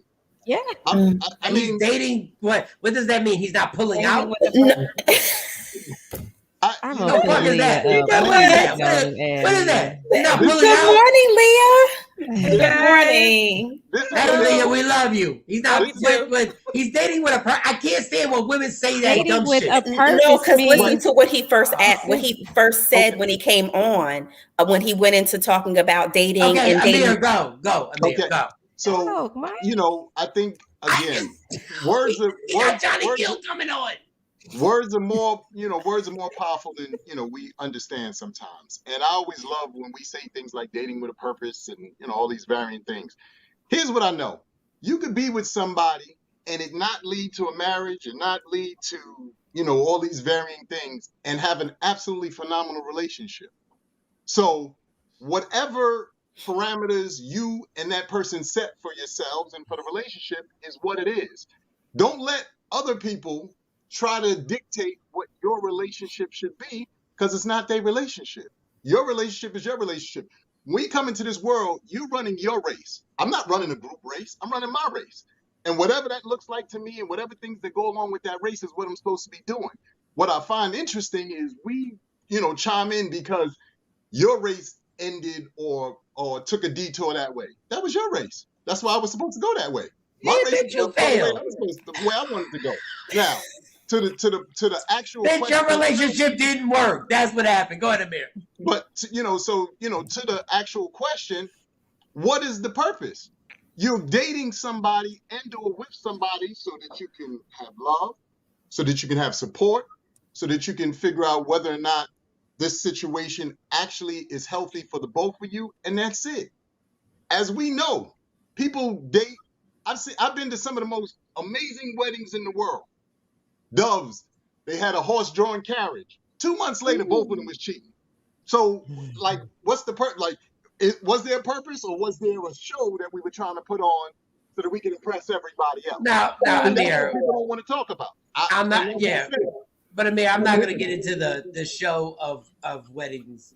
But Dr. Smith, what are your comments? I want Dr. Smith to get in here. He's always on here every Friday. So, what are your comments? I love to hear this. Well, in terms of the question and the comment about not needing a man, I do understand that what Shawnee was saying, because you don't need a man that's going to bring you stress. You don't need a man that's going to let you down. You don't need a man that's going to abuse you. You don't need a man that's going to cheat on you and mess up your credit. Like, I know what comes after that. I'm reading between the lines and after the ... So I hear that. I'm like, you sure don't. Because when guys say I don't need the headaches, that's what they're talking about. I don't need a woman that's going to, make my life worse. But no, we definitely need each other. And I think most people that say that, I think they understand that. I think that, like Shawnee was saying, people just go through certain things where, I'm not going to take this. I'm not going to settle for this. And I think it's really important for people to take time for themselves. Like I was saying, when me and Shawnee were talking at the end of the other program, where I got to get dating ready. I can't be so, into the last relationship that I'm bringing some baggage. I don't want to come refurbished. You know what I'm saying?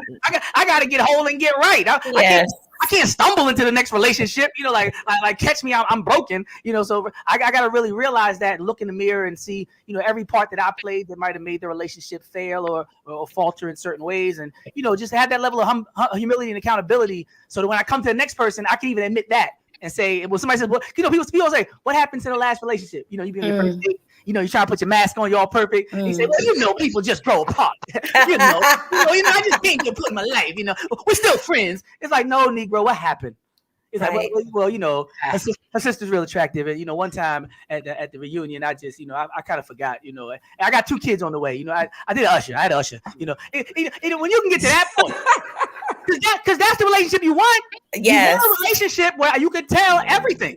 So coming in with that mask is just setting yourself up when you got to take it off. And then the mask get heavy after a year. So, you know, the mask start weighing on your face and you start looking different and rubbing your head more because you should have just came in and been like, take it or leave it, you know, and I think a lot of times if you can't face yourself, it's hard, you know, to bring your real face to a new relationship. So Leah, I know you just came here to flip cards with Johnny Gill.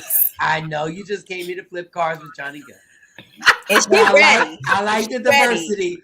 Like Leah, like got the cards. All right. There is not one woman on this show or one man on the show that I don't respect what they think and how they think. But Leah, on this topic, I need your input on this topic. I just got here, so I need to know what exactly. Leah, you done heard Amir and Dr. Smith. Who wants to ask the question to Leah? Who wants to ask the question? What does it mean to date with a purpose? How about that? What does it mean to you to date with a purpose? Yeah, I hate that date with a purpose, but yeah, you're right, Dr. Smith. You're right. That you're dating with some sort of intention, but you've got to set the intention at the beginning because both people could be on different paths. So you just don't want to waste your time. And we're not here for the F boys, you know, like they say. Get into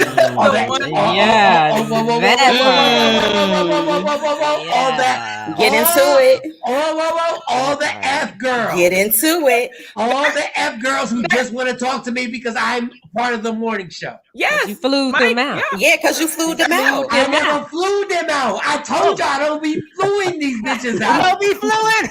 I don't be fluing these bitches. But go ahead, Leah. Go ahead. I told you to stop fluing them out and then giving them money for BBLs. I wish I would. I never would. I would literally put it in their butt first. Go, Leah, go. But that's what I think. Otherwise, you're in a situation where both people have different intentions and want different things out of the relationship. And I'm with Amir's point. Like everybody's relationship is different. Some people don't want to get married. Some people don't want to have kids. So these are things that should be established on the front end so that you don't have any other situationship or your purposes are different. Mm-hmm. So I can't really answer that because everybody's different. I try to establish mine in the front end. I really don't like to date casually because one person may get in their feelings, the other person may not, and it just kind of sets you up for failure. Mm-hmm. And Jaquiza made she has a question. What does it mean to date without the intention of marriage? It means to just you're not getting married. It just this marriage thing. Let me look. Where's success? No, because I'm trying to. I've learned from my mistakes, which is just me saying stuff and then just going. But there's a point in your 20s that you are allowed to date without any intention, where you're allowed to literally meet people. And actually, I met people in my 20s that I really think are great people. But I had no intention on marrying them. But literally today, if I see them somewhere, we will literally smile and be like, yo, that was really dope that we hung out. There shouldn't be a pressure on every time you meet somebody and every time you go on a date that it has to lead to something. There shouldn't be that type of pressure. When I met Leah, Mo, Shawnee, amazing women. And when I met them, it wasn't this pressure like, wow, well, if you guys talk all the time on the phone and you guys are around each other all the time, what is your intention? My intention was that we're friends. Well, we were already in a friend zone. Yeah, that's different. That's different. That was our Mo. I'm saying, like, when you meet somebody, like, literally, you can take the pressure off by saying, we don't have to have an intention on us being out. If I would have met you, Mo, and we went on a date, and we still had the same chemistry, The same chemistry, like we were just friends, like for real. Like we were like really giggling and doing shots and laughing and all that other stuff. Like we did. Exactly. And that's my point. That is my exact point. Like my point was sometimes we put pressure on stuff that we just wind up being friends for life. I don't think so much. I wouldn't say just putting pressure, but I think establishing the bounds of any relationship is important. So whether it be, you know what, look, the shits and giggles is so fun with you, Mike. I'm friend zoning you. We've established where our relationship is going to go, right? That is still, you have a purpose. I'm showing you what purpose you have in my life. But when you're talking about, you know what, I think I'm feeling him. Let me see where this thing go. That's still dating. You're still dating that person or seeing that person with some type of purpose. You know, you're trying to figure out where that person fits in your life. And maybe I'm saying the wrong thing, but I think we really believe that we can dictate how this relationship is going to work out, and we can't. We really can't. Like you can put in the work if both people are willing to put in the work. Commit to something to make it work, it could. This is gonna sound so corny. Sometimes God just got a journey for you with a person that you can't figure out. It's been there. Yeah, I agree with that when you say that. I'll say this. I don't know if any journey that you go on doesn't have a purpose. Usually if you're going on a journey, that's right. That's why you're on that journey. Good, bad, or indifferent. Right. The trick in that is trying to figure out what the lesson is. And that's again, goes to what Dr. Smith said earlier and what Leah said and some of you guys have said. That's why I said the toughest part of being in any relationship is dealing with yourself. It's not the other person, because they have their own stuff that they're trying to figure out and deal with.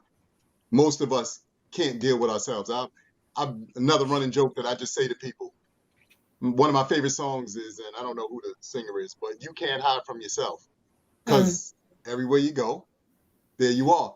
But people don't really think about what the words of that song really mean and how deep it is, because most of us are, when we meet people, we put a mask on, and in the beginning, in some cases, not everybody, but you put a mask on. We've heard people say, 6 months before the mask falls off or whatever, or, a year. And all of these things are part of the problem with relationships and with getting to know people. If you came out and, Mike, you know this because you're a comedian, but I've heard, comedians say this. Imagine if you really did come with the warning signs, as part of your, DNA. So people look you up and knowing to flip out. Go that way. Go to the left, girl. Go to the left. All the stuff, you scare people to death, because people, even though, and I say this, humbly as well, in theory, we always say things like, just tell me the truth. But everybody can't handle the truth. I love to hear it, but the reality of it all is everybody can't handle the truth. And we have to be honest with ourselves about that part of things too. Just tell me this. No, you're not ready for that. You need to be honest with yourself. Okay, so we have 3 boxes. Before we get Johnny Gill on here, we have 3 boxes, 3 men, 3 women. So I'll start with Dr. Smith, and then I'll go to Shawnee, then I go to Amir, then I go to Leah, then I go to Mo. What is the one thing that people misconstrue about being a man or a woman in a relationship? What is the one thing that is misinterpreted that you like, y'all just don't get this? Y'all don't get what we've been trying to say. Dr. Smith, I will start with you. I always say the importance of support. I always say that, the importance of support. The ugliest woman could get the best man because she's riding. And I don't think people say they be lashes and this and the BBLs and that. If you learn how to make a home and and be his piece and help to rub on his back, and say, baby, it'll be okay, on some Method Man and Mary type tip, and put me back together. Every day I'm going to get cut up and beat down by this world. And if you could just piece me back together and wrap me up and get me whole, I'll go out and fight every demon and everybody in the world and make this house, what it needs to be too. But they so busy trying to get the hair done and talk about this and where you've been. That's being a detective or a supermodel is not what I'm looking for. I'm looking for peace and support and a friend. And I don't see nobody working on that, but in my lane, at least I know what my role is. At least somebody says provide, protect. At least even when I'm not doing it, I know the job description. I don't think a lot of women are even taught this is what he wants from you. Even when I'm not giving it, I know what they want. I just know I'm not giving it. So first of all, we have to say your haircut, you're fresh right now. So listen, Fresh cut Friday. It is no shout to your barber. Yeah. Shawnee, your turn. We're gonna have to do this quick too because our guest is here. Okay. But I would say, to me, the thing that men don't understand is really what we go through as women and what we have to, all of the hats that we have to wear and how much of a stress it really is. Because I get that men y'all got y'all issues too, and y'all got the weight of the world on your shoulders. But most of the time, not all of the time, it's a woman somewhere in the wings that's willing to help you. It ain't always a man in the wings somewhere willing to help me with, or a female with the issues that they have going on. That's my answer. Amir, and we got to get to Johnny Gill. So Amir, just go real quick. I think it's a combination of communication and comprehension. A lot of us listen to our partners, but we listen to respond as opposed to listen to comprehend and then respond. So I think that a lot of times there's that part of the situation for men and women. All right, Leah, go ahead. I think mine's a combination between Amir and Dr. Smith, but I've always stressed the importance of love languages and trying to really truly figure out how each person responds to love. And a lot of the relationships I've been in, the men just don't want to do it. Oh, that doesn't matter. That's bullshit. Blah blah blah blah. And it's really important. And so I would like someone that took that seriously. No, I see this conversation we have to have again, and you got some cards that you want to flip.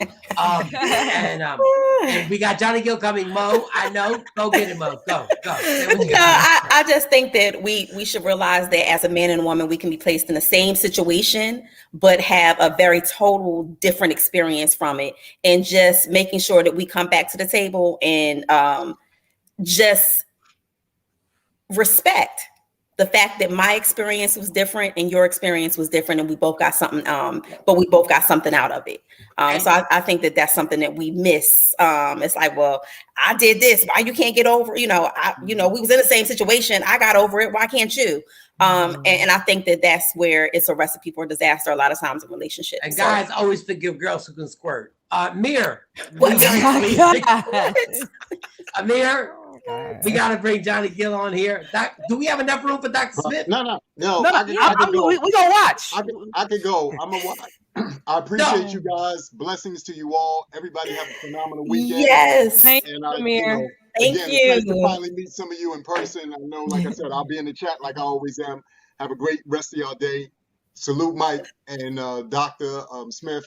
And you ladies, blessings, and y'all have a beautiful weekend. Love you as well. Thank you, Amir.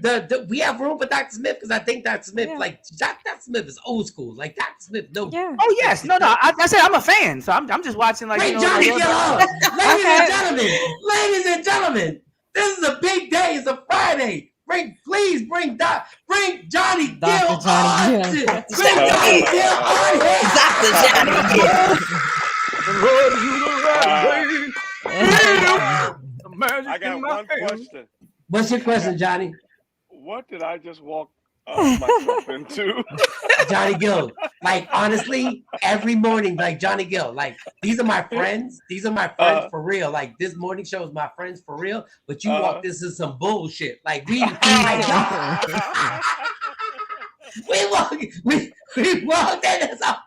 These are really my friends. These aren't like no make-believe friends. They really are my friends.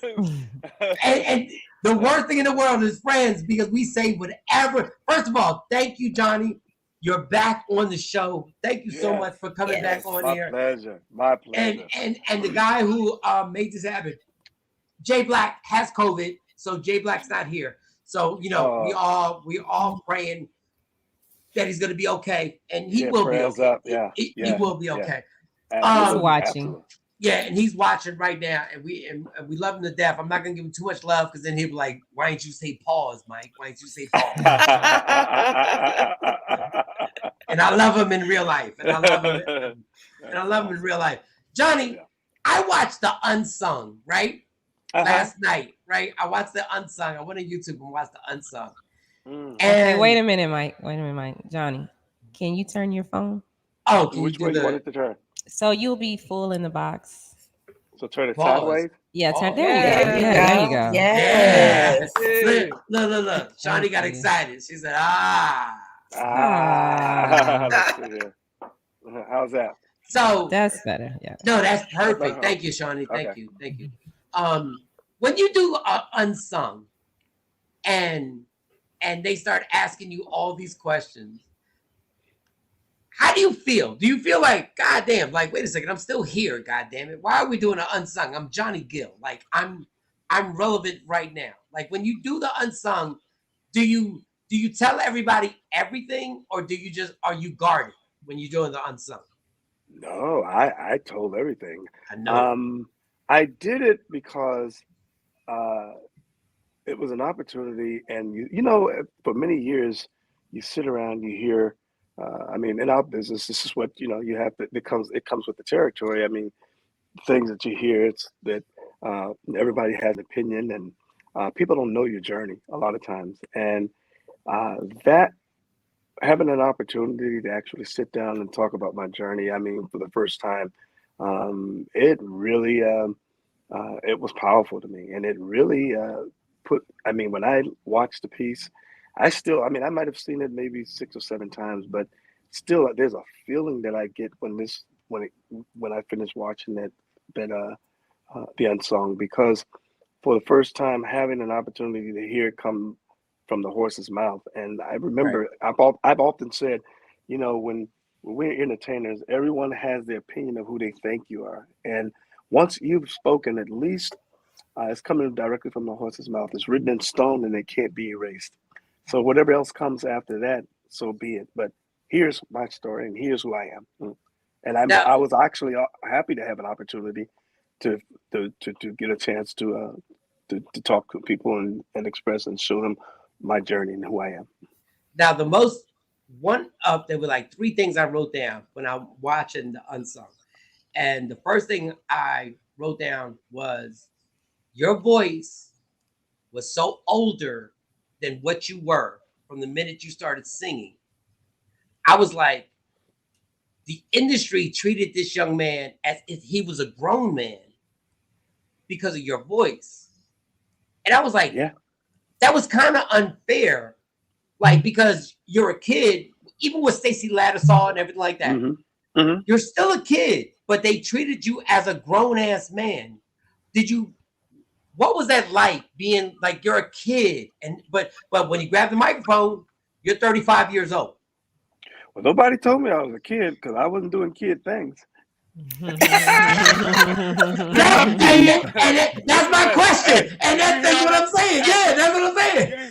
You hear all that bass coming out of my voice? Stop. Yes. That's the panty dropper. Yes. That's the panty dropper. No. But in real life, you was making grown ass women. Like take out. Well, back then it were panties, but there was some thongs getting dropped.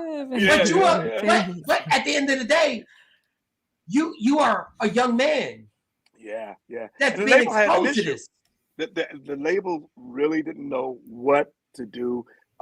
Henry Allen, God rest his soul, he knew. He said, we got something special here, but they was trying to figure out, what do we do with this kid that's got this big voice? And but when people see him, it was like, oh, he's just a little kid. So they knew there was something special there, and he just said, okay, well, we gotta wait till the body catch up with the voice. And I'm gonna do an Unsung right now. You can tell me to shut the fuck up if you want to, and you can tell me. But how much did you really like? What were your feelings for Stacey Lattisaw? Like, what were your were you in that moment in time? How much were you in love with her? Oh, you couldn't tell me I wasn't in love. I call it puppy love, but to us, when you're first getting into that into a relationship and you start to discover feelings and They're that heavy, and you don't know. You can't tell. You couldn't tell me anything because you think that's the end all be all. It's like that feeling of love it's a monster. It's a mother, and that was probably my first journey of having a serious relationship and having these feelings of that you can't even really describe, but you just know that was like the. So I mean that was just my first step off to my journey of living.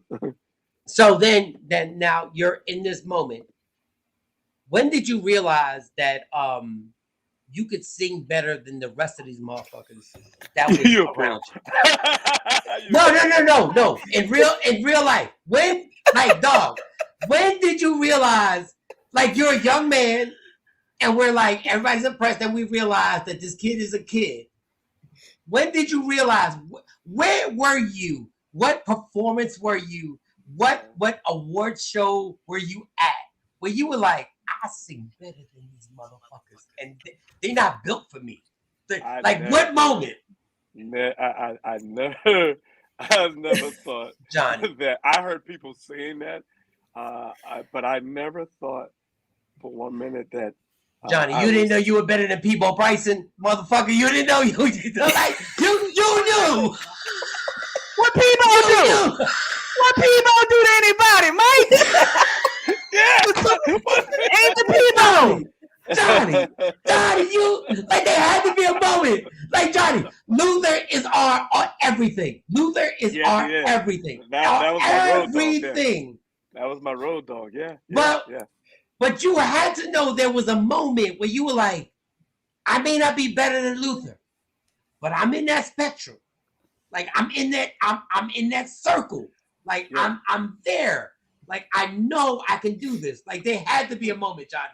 There had to be a moment.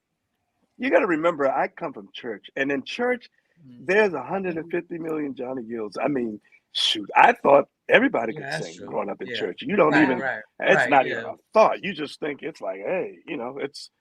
So to me, I just thought I was just doing what I was doing. I tell you what, I recognized that there was something that was a little bit different for me. It happened when I was in church as a kid singing, and I'll never forget singing in Columbus, Georgia, with my family, and the church. The people was getting happy, and this one lady, she got so happy, she flew down the aisle and gang tackled me, and I was just like, we're in church.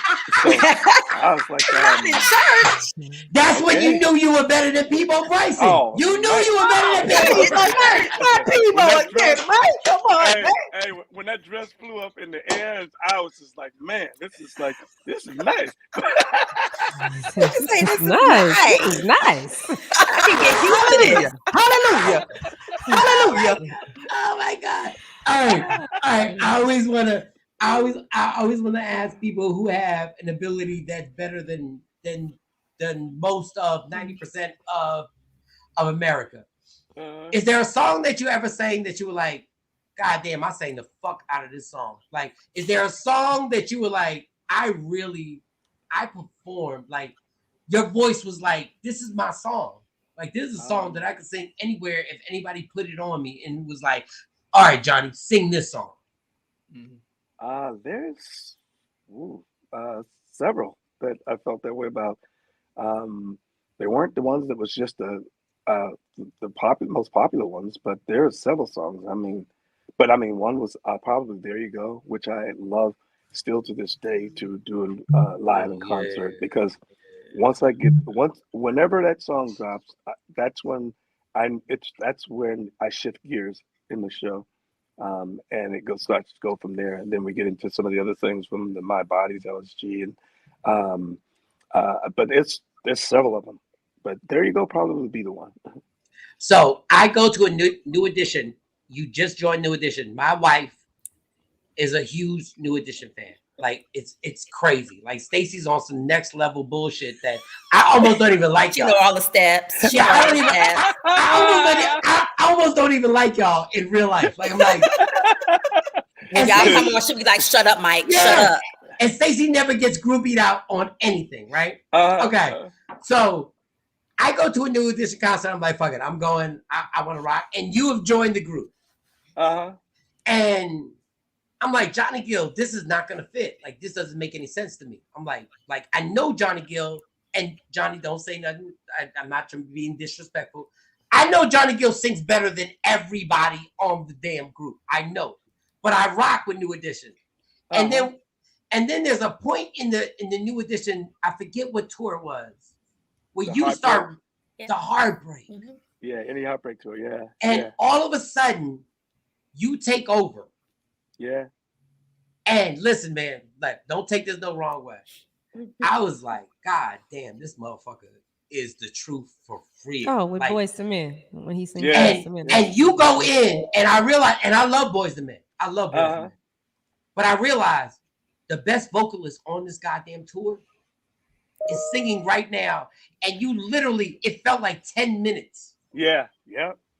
Sure did. Well, that was my introduction to the fans. And have you ever seen that movie, The Five Heartbeat, where my man tell him they hired a choreographer, and he said, show me your best combination. And he said, he goes, that's it. That's all you got. He goes, now sit down and sit here and you might learn something. Whoa, wait a second. Wait, Johnny, that's what you saying you did? That's what you saying you did, Johnny? That's what you're saying you did? I was like, come on, show me your best combination. You got No, let me tell you, but that was because I was just, like I said, I was the new guy. And it was just about the introduction of going, you might not know me now, but before you leave here, I'm gonna make sure you don't forget. When you do stuff like that and you get off stage and you like literally, I'm not even like making this up. I was like, this motherfucker has tore this place down, and I love all the songs that are about to be sung, and I love the dance routines and everything. But what he just did, I said, that's some grown man. Like, when you get up the stage, do you get hate off of that? Like, is there some? No. It was, everyone would say, even when they started trying to, for those that didn't even know my name, the new fans, they were just going, the guy that can sing. You heard the one that can sing. The guy that can sing. But ain't that disrespectful to the rest of the group when it goes, the guy that can sing? That's what I said. That was my very first concert. I think Alexander O'Neal and Sherelle opened up for y'all. That concert, it was amazing. Oh, thank you. Yeah, it's just, that's, you do what you do, and that's, people are obviously going to form their opinions, and our fans and are the jury, and they get to decide what it is. But I think it really helped me. And listen, I came to the table as a talented young man, but they couldn't figure out what to do. And you had a group that was already up and rocking and popping, and it was just a great springboard to get that exposure that was needed to expose the talent that I had. And so we all brought something to the table for each other, though. So, Johnny, is there ever a time where you're number one, you're iconic? You're an icon to us. Like, just let that be known. All that stuff where people like give people their flowers. Fuck the flowers. You're an icon. You're an icon. Like, we listen to you and songs that you sing, and it takes us to a place where it's amazing. Thank you. Do you ever just? Okay, I'm an egomaniac, right? Sometimes I'm insecure. No. I'm insecure, and I'm an egomaniac and sing, right? Really? Do you ever sit there and go like, do you ever, I heard you, Shawnee. Do you ever once in a while go like, if the songs that were written for certain people would have been written for me, I would have dominated my era. If like, you have great songs, amazing songs. Songs that we all, absolutely. As a stand-up comedian, I will stand on stage and crack jokes and sing the songs and like that. But do you ever sit there and go like, bitch, if they would have given me the same promotion and the same songwriter that they gave so-and-so, I would have dominated this entire era. No, I never thought that, but I can tell you this. There are so many songs that I would hear and you go, damn, how come I couldn't have had that one? Yes. Yeah. Like what? Like what song? What song gets you that you go like, I should have if I would have sang this song. Strange enough, that song Usher did "Caught Up." That's probably one of my favorite joints, man. And I love that freaking bass line. It drives me crazy. I love the bass line on it and the whole pocket on that.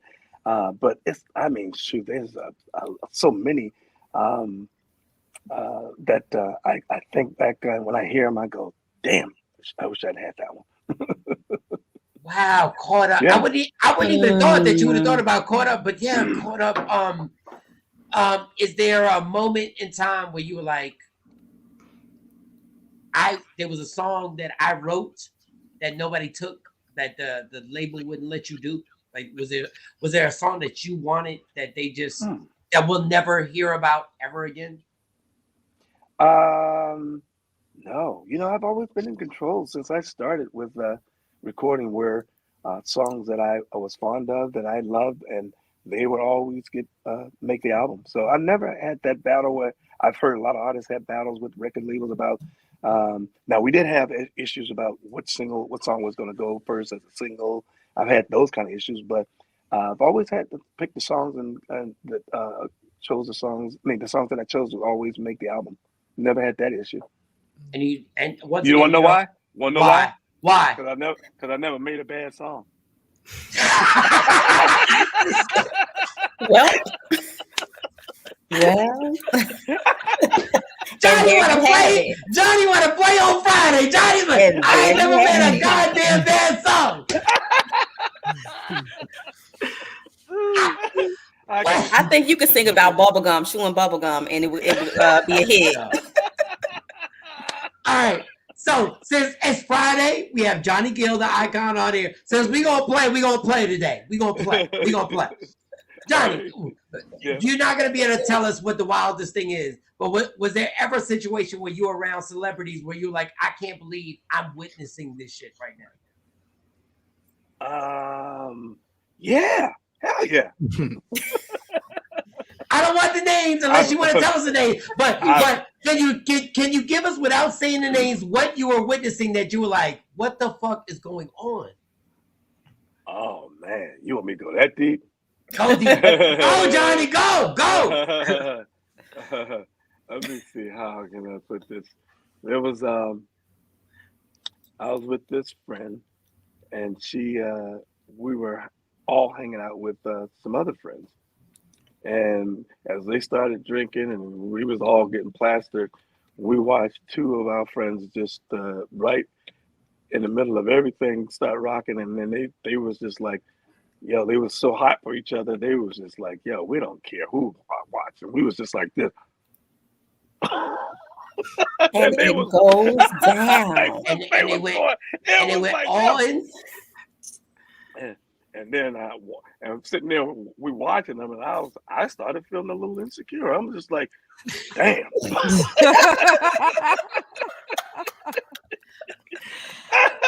Was it the size or the endurance? Not even my longest note could hang. I was just like, damn. Y'all rocking tonight, man. And it was right in front of you. It was right there. All of us, we was like, yo. Wow. So the two females? I don't. Was it two females or? Yeah, that's what I was trying to figure out. No, it was this guy and the girl. Oh, a guy and a girl. Like really hot for each other. It was just like, they just said, forget it, fuck it, let's go. We was like, hey, shit. The only thing we was missing was some popcorn.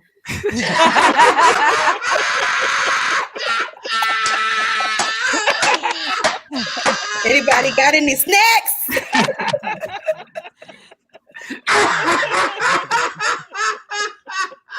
Oh my God. So when you're in that moment, like, does everybody, because I've never been in them Hollywood situations, like when you're in that moment, does everybody just go does everybody clap it up, or does everybody go like, what the fuck's going on, or do you giggle and do another shot, or what happens? No, we giggle and do another shot, yeah. And then I started thinking about, there you go, here I come. I was like, what?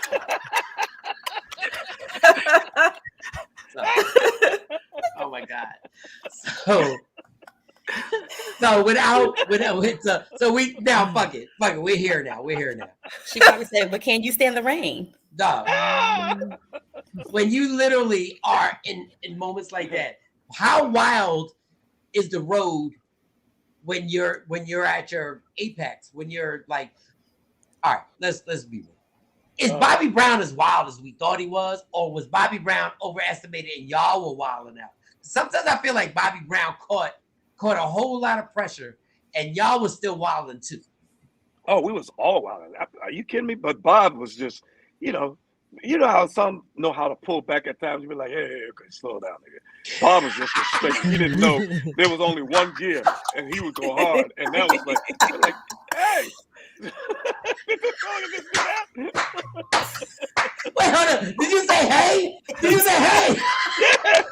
I'm like, this motherfucker just do this.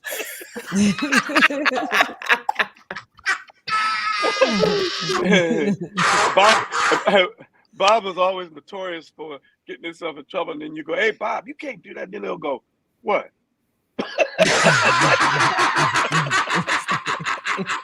Oh, he'll go, huh? Yo, when you guys are sitting there at New Edition, and obviously, I guess you're the oldest. We presume that you were the oldest and you were the more mature. Was there a moment, was there one tour date where you were like, this is over? And it wasn't that you did anything. You were just like, yo, this shit is over. Like, what just happened just now? Was there a moment where you were like, yep, I'll talk to y'all 10 years from now? Oh my God, we've had, a million of those and moments. But I recall the very first one when we were out. Matter of fact, I think it might have been the Heartbreak Tour. We was just talking and at one point, and I think we had it was Ralph and myself that we were talking about the musicians. It was, I think, maybe the bass player or someone, and we was having issues with one of them. I think it was the bass player that wasn't being consistent or was missing his cues and stuff like that. So we was like, went back to the guys and we was like, hey man, we got to get somebody else that's going to be a little more consistent. And a couple of guys in there was just like, man, I like the bass player. And man, it went from that to crazy because it was like, yeah, but you're not singing. And we are. And and it was like, and it got crazy where it was just yelling and screaming, and it was just like, man, and we was like, man. But did somebody throw a punch? No, that was years. I'm talking about in the 80s somewhere. But we was just like going at it, me and Ralph. That's when Ralph and I first kind of bonded and was like, yo, let's see that if that's what they want to do, then let's see them go out there with just the three, and let's see how that one rolls. It seemed like I always thought it was the craziest thing because it seemed like you and Ralph were super cool. Always. When we first started bonding, when we started working on the album, after all the madness happened, when we started working on the Any Heartbreak album, and we would just be sitting and talking and hang out, go get something to eat, and it really evolved into a brotherhood. And still, that's like we still have the tightest relationship. Which is the oddest thing ever, and God bless. I'm glad you guys are like super cool, but it's the oddest thing ever because if there was one person that should have been insecure in that group about you joining the group is Ralph, because he was absolutely was. But know what happened is, I don't know how somebody once said, I used to hear someone say to know me is to love me. It's about when people meet you or I meet people and you see or feel this energy, but yet I never waver or change from who I am. All it takes is getting to know somebody for a minute. And once you get to know me and understand who I am, I listen, I come, I have compassion for people. I love people. And I just think that when you are in my presence, you get to see Johnny. The thing that everybody keeps saying is that, you're a Gemini, but you're not a typical Gemini because everyone talks about how consistent I am. And so everyone keeps saying, I'm not sure if when was you born and blah, blah, blah, because you're not a typical Gemini. What you see is what you get in consistency. All right, so you see all the verses. You see the verses. You see everybody on verses doing everything. You Shaka Khan, God bless her soul. Like it didn't go. Didn't go to where it didn't go to where. Don't do that to my soror. No, we love. She had help. She had help. No, I get it. She had help. Stephanie held her down. Stephanie helped. Yeah, she helped. Stephanie held her down. So we go with we can go songs, but then I want to go vocals. If there's a verses just on vocals, like we're just gonna sing some songs. Is there a verses that somebody that you think either now, I'll say now, can actually stand with you just on we're gonna pick these songs, not just our songs. We're gonna pick these songs and sing. Is there somebody you think that can fuck with you on that verses vocally? Yeah, there's quite a few, I think. Like who? My Uncle Charlie. Are you kidding? Well, Charlie. Oh, wow. Yeah. Yeah. That's it. Yeah. Charlie can go. Yeah. Who else? Sweat, I think. Sweat can't fuck with you, John. You're being nice and generous. No, Johnny Gill, Johnny. Are you speaking of catalog? The catalog? No, we're not even talking. Not singing. We're not even talking catalog. Just like we can sing Jingle Bells, and if Johnny sings Jingle Bells, no Sweat. We love Keith Sweat. We do. No disrespect. He's not fucking with you. And no. In '89, he's not fucking with you. But go ahead. No. Oh, somebody said Genuine. No. Whoa. No. Johnny? No. Now they disrespecting Johnny. Somebody said Genuine. You're just talking about vocals, not catalog. Just vocals? We'll do vocals. Yeah. The vocals, yeah.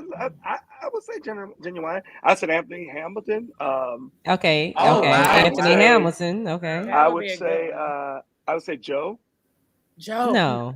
I'll give him Joe. I'll give him. Wait, this is hold on, Johnny. This is the amazing thing about vaginas. A man just said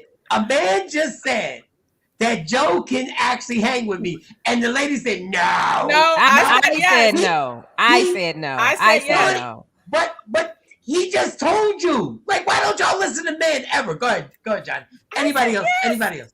He's stronger than Joe. I'm just saying. But Joe can get. I mean, Johnny can too. But I've seen the aunties in the panties. I mean, yeah, he's sexy, but when we talk about vocals, Johnny he has vocals too. He got vocals, but he ain't got vocals like Johnny. Can we let Johnny Gill? And let Johnny Gill talk? Okay. And here's the deal. All of those that I named are opponents that's like a boxer that is not afraid to fight anybody. But clearly, I'll knock everybody out. Absolutely. There we go. Somebody said, hold on. You are so, I hate you, Johnny. I hate you because you want to play. All right. But it needs to be a good match, though. So, Johnny, so somebody put Maxwell up there. Will you knock out Maxwell? Can you knock out Maxwell? First round. Absolutely. Yeah. Absolutely. Johnny was all in today. Yeah. Don't ever wonder. Yeah.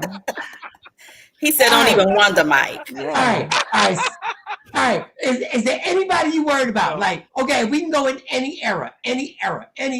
Like, you fucking with Sam Cooke? Oh my God! You know, I can't even say when you start talking about the people that I ride on their shoulders, that open the door for me, pave the way for people like myself. I can't even listen. Even if I could, I can't. Right, I'll say it. I think he and Donnie Hathaway would be good. Oh, my favorite. I think He's that would one of my all-time favorites. And oh man, hey Johnny, man, that's like I wouldn't want to, you know. Let's keep it like, real. You ever see that Larry Holmes fight with Ali when he was in? Oh yeah, don't do that. Don't do that, Johnny. Don't do that. Don't do that. And then Larry was like, "I'm gonna do this. I got to do this." But he called the ref. Come on over here and get him. Come get him. Come stop this fight. All right, somebody put this out here, Johnny. I couldn't do that to all the old, the ones that have paved the way for me. That would be like, I couldn't do that.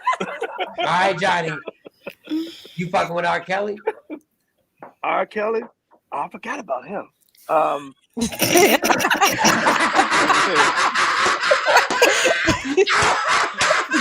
Damn you. Damn you. Are we talking about songs or are we talking about vocals? We gonna talk about vocals. Talking about vocals? Oh, yeah, he's vocals. In that mix too. Yeah, you can't front on. He's in that mix too. Absolutely. He can sing, you know. But hey, but I'll knock him out too.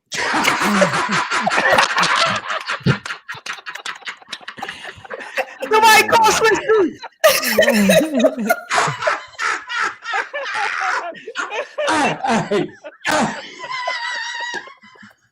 You going to first verses from jail, Mike? You going to verses from jail? Let's go.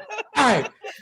So Johnny, we're with Johnny Gill. Is there one person? Is there a few people that you're like, yo, vocally, I can't fuck with that? Because honestly, I don't really know. I don't know anybody who can fuck with you, but are there certain people that you go like, say Stevie Wonder? Stevie Wonder. I will listen. Wow. I bow down to him still to this day. Stevie used to come over to my house and we used to go at it we used to just be sitting around singing and running and going back and forth with each other. What? And oh my God, man, one day he would come over to the house and we sit and he starts playing and we're sitting around drinking and singing and doing runs and going back and forth with each other. One day this guy did a run so long I went around the corner, went to the grocery store, grabbed some food, came back. And he was still doing it? And he was still running. Yo! He's amazing. Steve's amazing. Let me tell you, man. He's truly amazing. Who else? That's my is heart, in that, man. Who else is in that Stevie realm, but where you're like, dog, they're next level, like they're like Jordan. Oh yeah, man. Wow. I would say my uncle. Uncle does not. Let me tell you, he goes in. Uncle Charlie, he's another one to me. That just I can listen to a morning, noon, and night. All right, so give us the one song that lights your heart up, and I know I should say pause. The one song that is your song. No, because we all got that song. We all got that song that just puts that thing that makes us feel different about ourselves. What is that one song that you'll just be humming and singing that you're like, man, this is it? Wow, ooh, that's a tough one. The one song.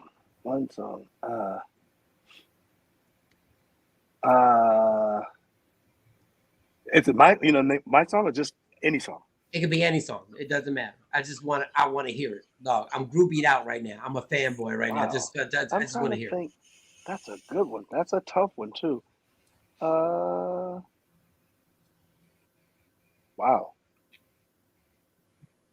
I mean, there's so many from whether it's Stevie, but it would have to be from Steve or from Donnie. Probably between one of the two. Can we get a little bit, just whatever, just a little bit? I know it's early. Yeah, I'm like, man, are you kidding? No, you ain't got to go all the way in. This ain't a verses. Man, This ain't a verses. It's just... Hold on, let me get my auto tune. Yeah, you can hum it. Yeah, get the auto tune. Not the auto tune. You can just hum the bitch. You can just hum it like. I've been so many places in my life and time. Oh, you gonna make me cry. I love that song, man. Man, that is. I've sung a lot of songs. I made some bad ones. Man, it's just something about that song that just cuts every time you hear it.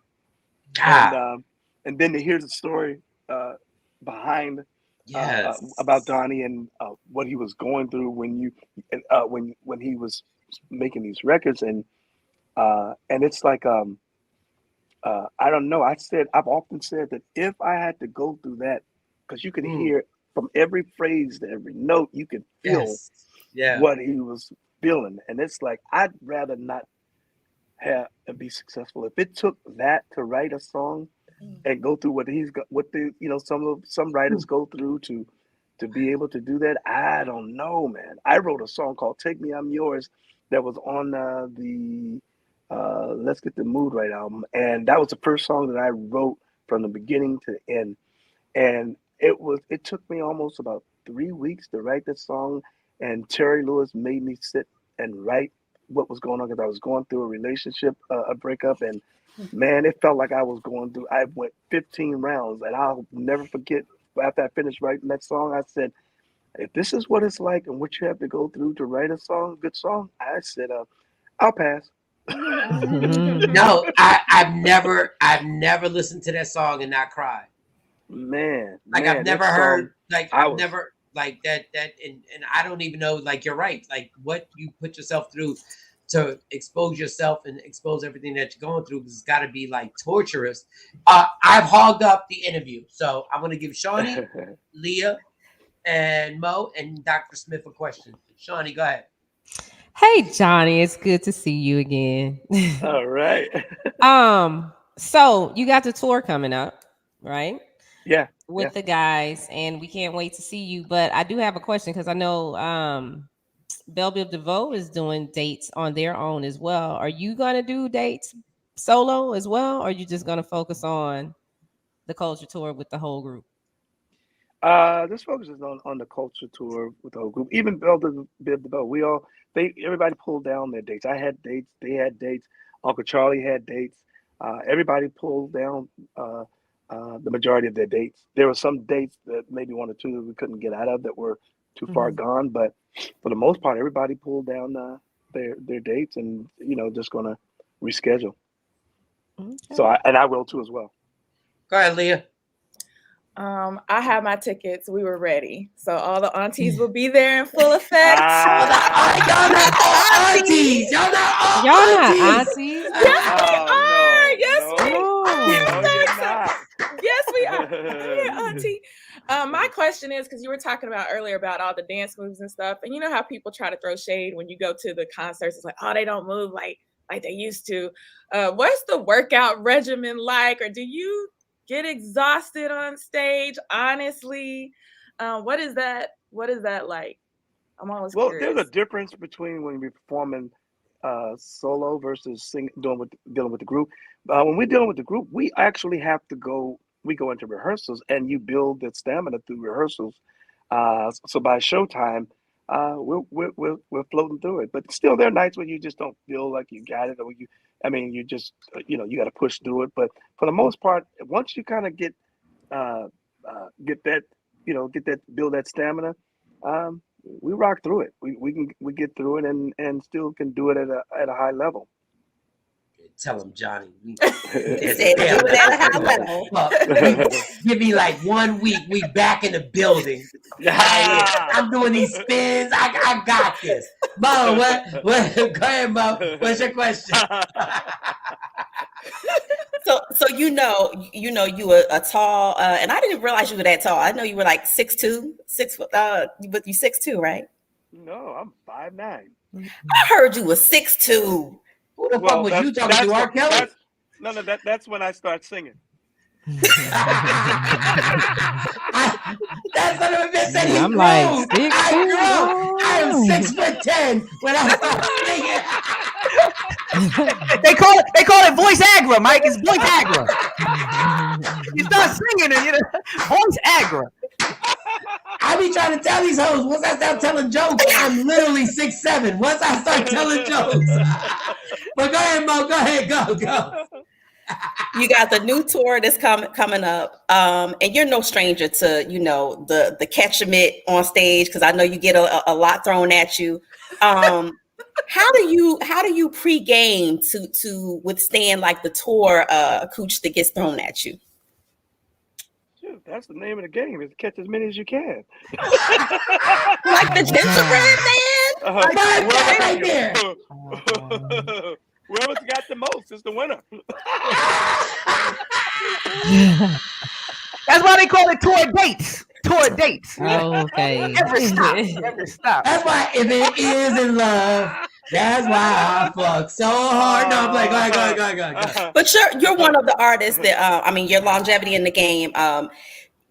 You how did you not like? You know, there's some people out there who have a kid in every city. He pulled out. Yeah, let me tell you, I am 55 years of living. Never ever had any issues with no venereal disease, no nothing, and that's not by accident. I don't care where I listen. My protection is like an American Express. I don't leave home without it, and I've been that way since I was a kid.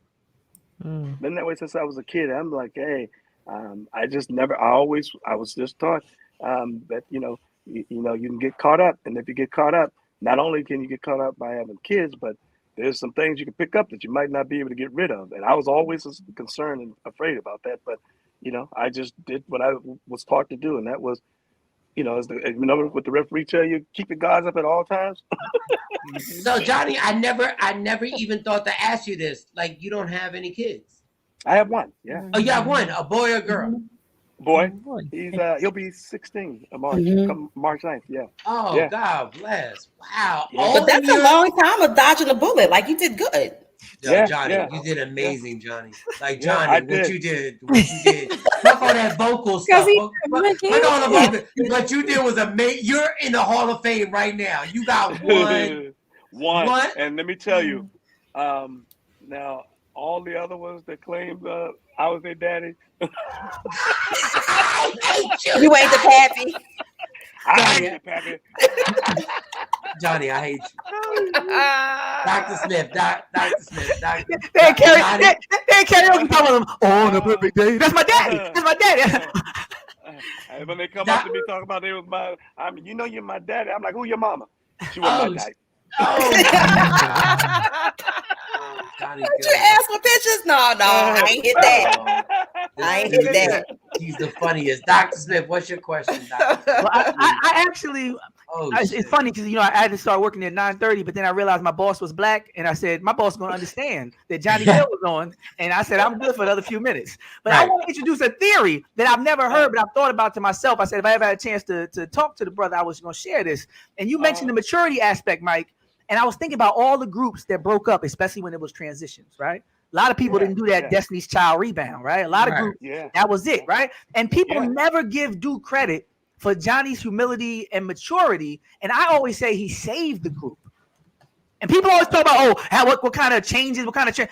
I say if the wrong person had got in that spot, they would have blown it up.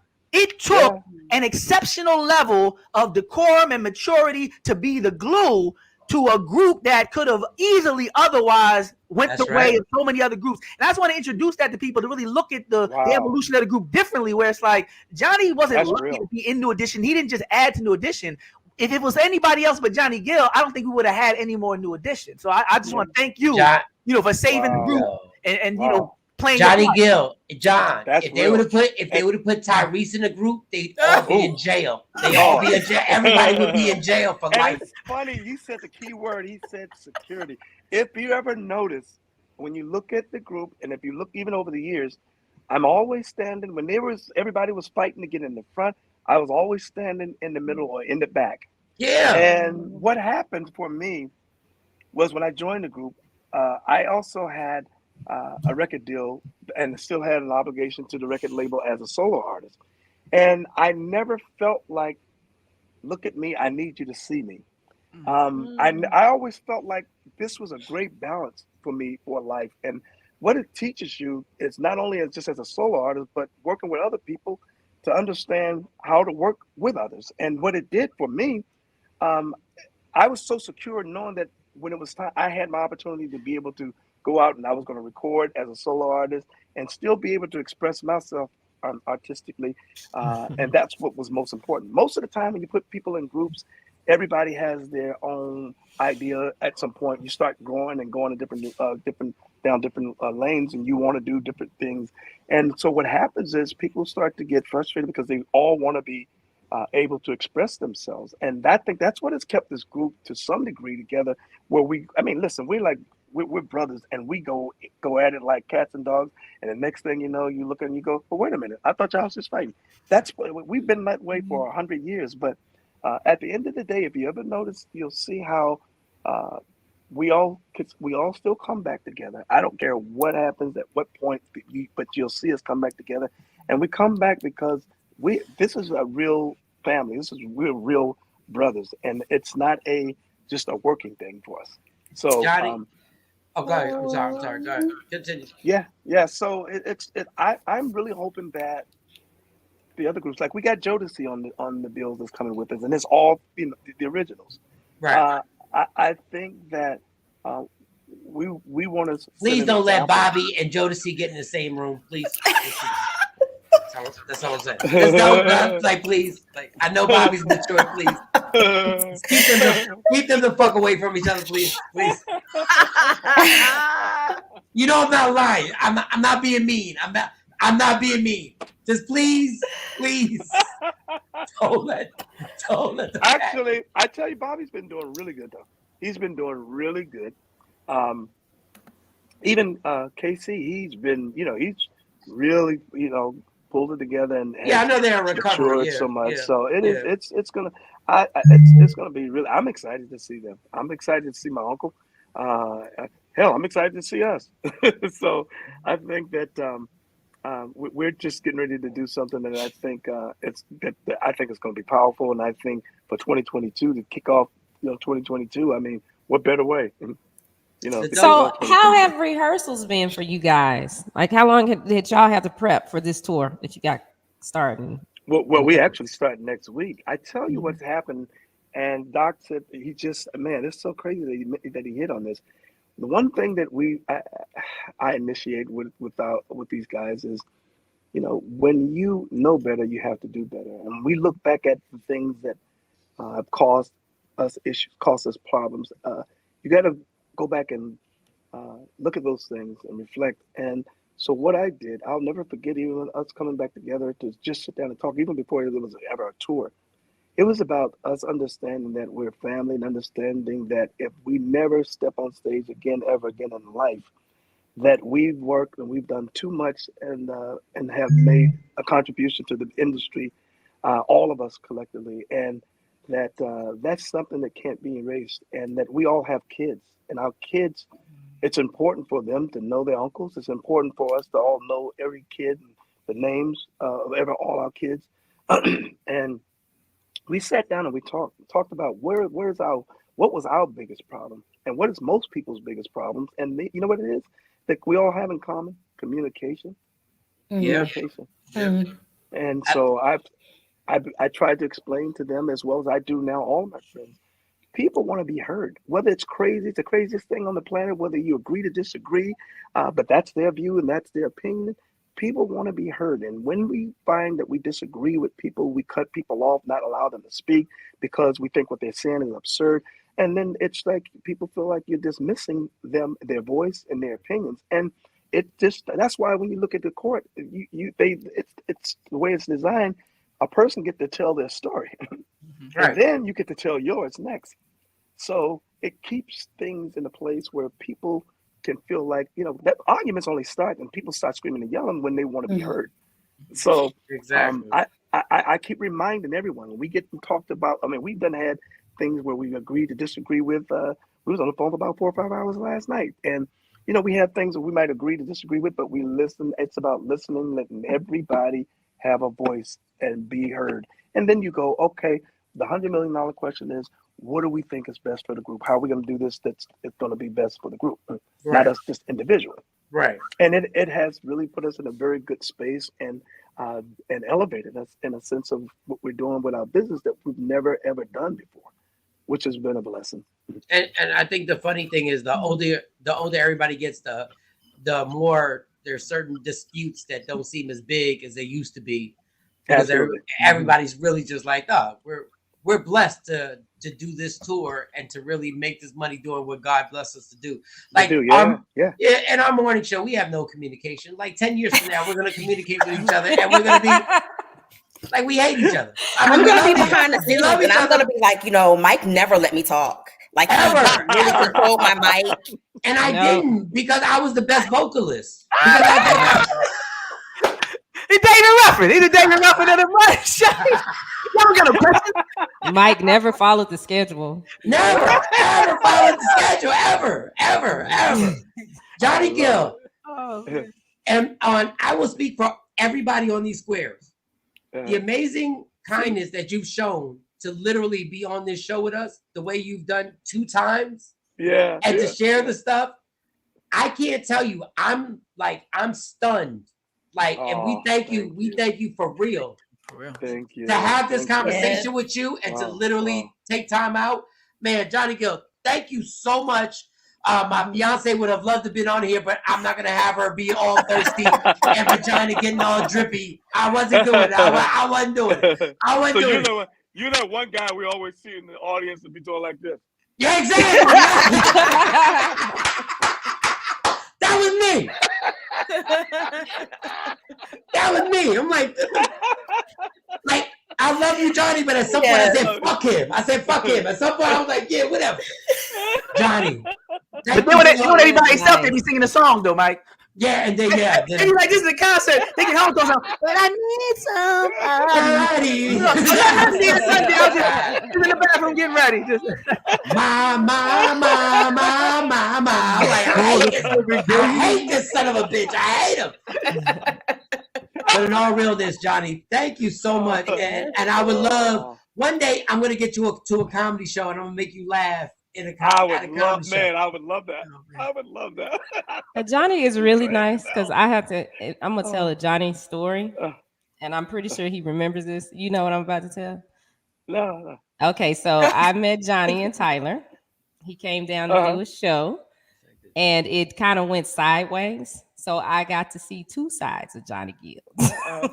I got to see the real side of Johnny Gill at the college. And even after all of that happened, then there's what was that? At Jarvis Christian College. I'm mad that Shawnee thinks all the shit Johnny Gill did, he remembers what the fuck happened in Tyler. Wait a minute. See, that's the other thing we gonna talk about. Yeah. Mike always pooping on people's parties. Johnny, do you remember any of that? No, I want to know what happened. The sound. There was an issue with the sound. Oh yeah. And you had some words with the president. Johnny's such a nice guy. Oh man. I don't play with sound. No, he doesn't. Don't play with sound. People think you take a mic. Everybody, when you sing or somebody wants you to sing at an event or something, people think just because you can sing, it's like, hey, you don't need no mic. But when the people come to a show and people want to hear you sing, the most important thing is sometimes people don't even understand what makes their head move, what makes them have a wonderful experience when they hear you go, oh, wow, it sounds just as good as the record or sounds just like the record.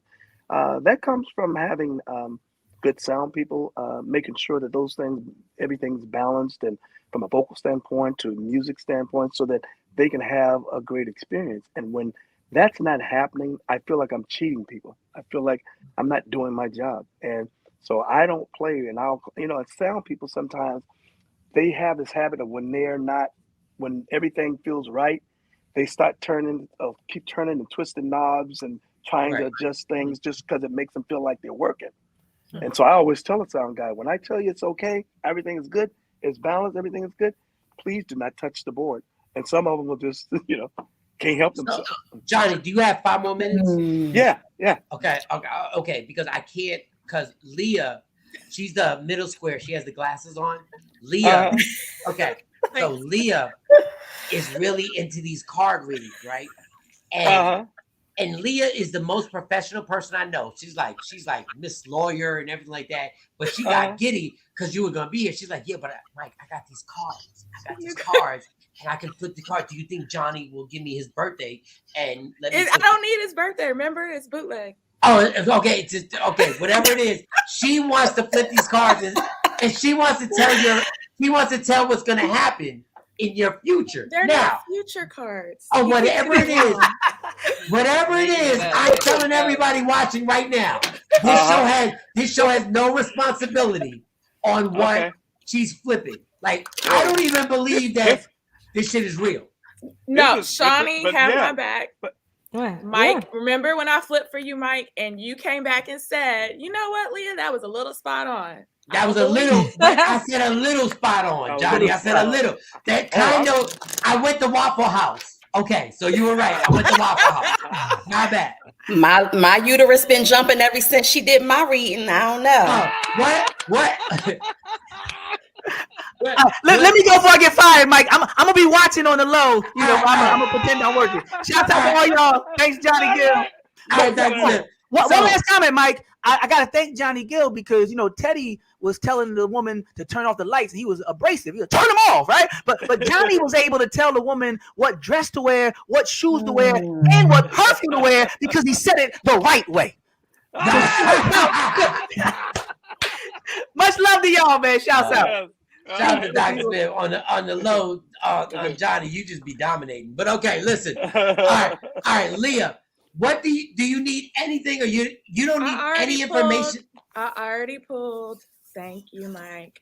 What type of bogus shit is this? You don't need no information for Johnny. No, I told you it's not a future. It's not tarot. It's oracle. That's different. Oracle. What is oracle? What does that mean? Oracle cards are more affirmation, inspiration, positivity. You can use energy to pull, which I did. And so I asked which one should go for Johnny. It started spinning for this card, so I chose this card for Johnny. Oh yeah, and then after this, we can play some blackjack. So this is for everybody that's been tuning in. This is a new deck. So Johnny, you are the second person I've pulled for on this deck. We had a new moon on January 2nd. So normally when the moon goes in cycles, you're supposed to set new intentions. So if you haven't done it already, you need to set your intention for this new cycle. Mike, stop laughing. I'm not listening. Okay, and for the new moon, it's all about vision and just moving forward in your aspirations and dreams without any bounds. Okay, so I pulled your card, and like I said, there was a lot of energy with this card. So it says, "I am on the right path and divinely guided." So this is you. Okay. Is that a naked lady? It is. She got clothes on. Oh wow. It's whatever you want it to be. I'm on the right path. That's right. She started out good. Johnny said I'm on the right path. And so for you, it just says, when we relax into ourselves, stop, Mike. When we relax into ourselves, we feel more at peace and we return to trust. We remember that each small step creates the whole, a journey overflowing with divine order. There is a loving force within and around you that is guiding you on your path. So just remember to breathe. And this guidance could take the form of inner knowing, or it may present itself as meaningful signs in your life. So you just have to be breathing, inhaling and exhaling, and just be aware. So open up your heart.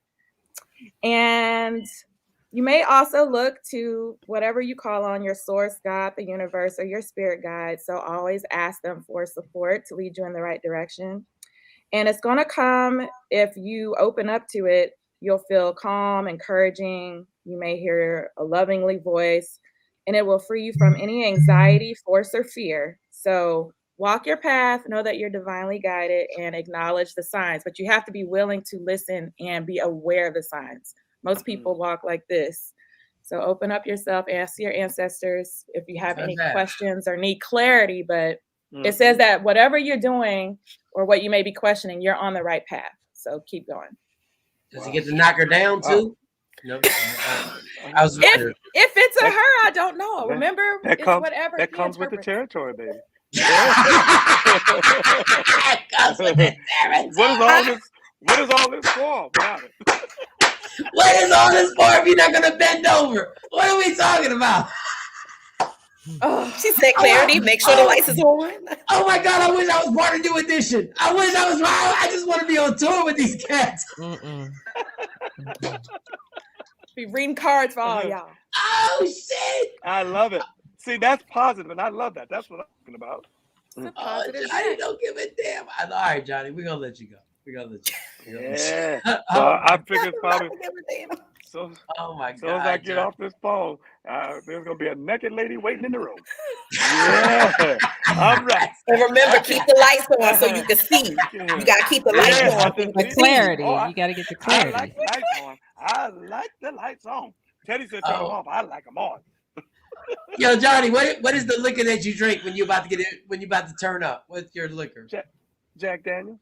Oh, you It's see, like you old school. you know what Jack Daniels do? I swear to you, I feel like makes me feel like a cowboy. Well, you know, dark liquor only make you do two things. You either fighting or you. Or you take the other level to the highest heights. But Or being you a gotta, lover, or that's you can me. you can just go to sleep. But Johnny, you're amazing, dog. Like you gotta come to a comedy show. Like Johnny, like let me tell you directly to your face. You're a fucking mess. I like how you rock. Like you are a fucking mess. Like you go hard. Like you don't give a you like it's whatever. Fuck all that singing shit. I got issues. I got issues. We all do, Johnny. We all do. Oh, I love you guys, and thank you for having me, man. I don't take nothing for granted, man. Every moment, everything that I get to do with everyone, it's like it's a blessing, and I don't take it for granted. Man, thank you, Johnny Gill. Ladies and gentlemen, the person has given us the pleasure of rocking with him and answering every single question, Mr. Johnny Gill. Clap it up, y'all! Thank you, Johnny. Thank you. Yes. If Jay Black was here, he'd say, "Oh, wait, 1 minute. Real quick. Real quick. I don't even got the real quick questions. But Johnny, thank you so much, dog. Thank you. My pleasure. Be careful. And hopefully, I'll see you guys March 24th, Dallas. We'll see you in Dallas. Yeah. in Dallas. Awesome. Yeah. Yes. All right. I'll see you guys. All right, still keep Bobby Brown away from Jodeci. Or Jack Daniels, which one? Oh, Jack Daniels. Keep it away from Jack the whole thing. Both. Don't get into nothing. Johnny Gill, ladies and gentlemen. This has been great. This has been crazy. Yes. Oh, wow. God, I love his transparency. Like he's amazing. He is amazing. That's somebody who, you know how you say, what star wouldn't mind like hanging out with and just, kicking back and enjoying the weekend? I think it would be him. I agree. Do you know how much of a mess these tours must really fucking be? Like, not even now. Like, now they're different. Like, everybody's different now because everybody's like, Johnny's still drinking fucking Jack Daniels and wilding out. Yeah. But can you imagine in their peak and prime when they were on tour? No, I know he needed to catch his mitt. My thing is, it wasn't even the women that were like his age. I think it was the aunties and the mamas and how did they not back then? They was throwing the big ass panties. How did no one go to jail? Like, do Different you time. imagine? No, that hotel must have been, that lobby must have been so crazy. Different time, different day and time. He got one kid. That's what's amazing to me because at I'm 39. Like, yes, one kid. Yes, at 39. Yes, at 30. Yep. Dude, there's no way there's no way possible that I could be on that tour and have one kid. I would have a kid in Idaho, and I'm like, who did you fucking Idaho? Like, there's no possible way that you can. There's no way. Like, I had a problem with me, and I was just a local celebrity. I don't even know how you pull that off. But the fact that he was so adamant about being responsible for that aspect of his life speaks volumes. It really does. Don't believe that shit. I mean, Princess of the Plenty only got one kid. Don't believe that shit. Abortions are crazy. Listen, I can't. Everybody get on IG. I can't with you. Listen. God bless it. God bless it. Can't with you. Johnny's the best that ever did it. Johnny's the best that ever did it. But you're not going to be as hot as Johnny Gill has been. And tell me you ain't had to. Okay. Well, you know what they say: mama's baby, daddy's maybe. Jesus, that was great. So shout out to him. I can't wait until the tour. I'm excited. I ain't throwing panties, but I am definitely one of the aunties that's gonna be, oh my God. Amir, shout out to Amir Sealy for joining the show. Also, Jay Black, get better. Because I know it's killing you not being on here with us. Yes. So just make sure you get better and we can rock out as soon as you start, getting your stuff together and everything like that. Are we all going to the culture tour together? We going together? I know Leah already has her tickets. As long as Bobby Brown ain't drinking with Jodeci. Why you keep saying that? So they're going to be in Dallas on March. Why do you think? I was gonna say, as long as KC don't hop on somebody's shoulders and go through the audience with you. Yeah, exactly. It could get ugly, Leah. It could get ugly in a second. It could get real ugly. Situations more mature. I think that we're not going to have all of that. But if he does, I'm not. But gonna if be he mad. does, I'm not gonna be mad at it. If you see him on somebody's shoulders going through the crowd, you're like, oh shit. Don't forget the chicken wing. With the chicken wing, it's going down. It's going down. Amir said thank you for what Amir said thank you again for allowing me. Yeah, I can't wait until you come again. Amir, we had some fruitful conversation. I think that we would have a lot more things to talk about, you and I. I might have to come through the tour. Definitely feel better. Get better, Jay Black. Yeah, absolutely. It's gonna be crazy. And when is the tour date that comes through here?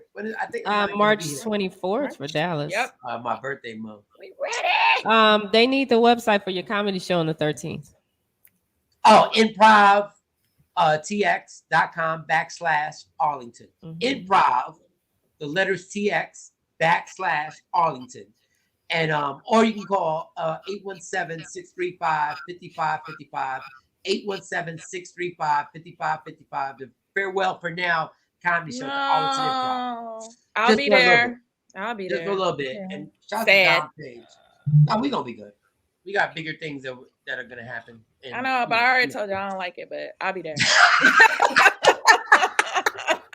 2022, I'm speaking my truth. I know that's right, Leah. I know that's right. Stand in it. I'm gonna have Lady Q make me a shirt. It's like, I don't like it. That's what I'm gonna wear. It's gonna be on a hoodie. Oh, and shout out to Lady Q. We wish you happy birthday yesterday. Happy birthday. But of course, this is your mom, so happy birthday, Lady Q. Happy birthday, happy birthday. I know it's a tough time right now. You got the grouchy, the grouchy old man got the COVID. After the grouch got COVID. I don't feel good.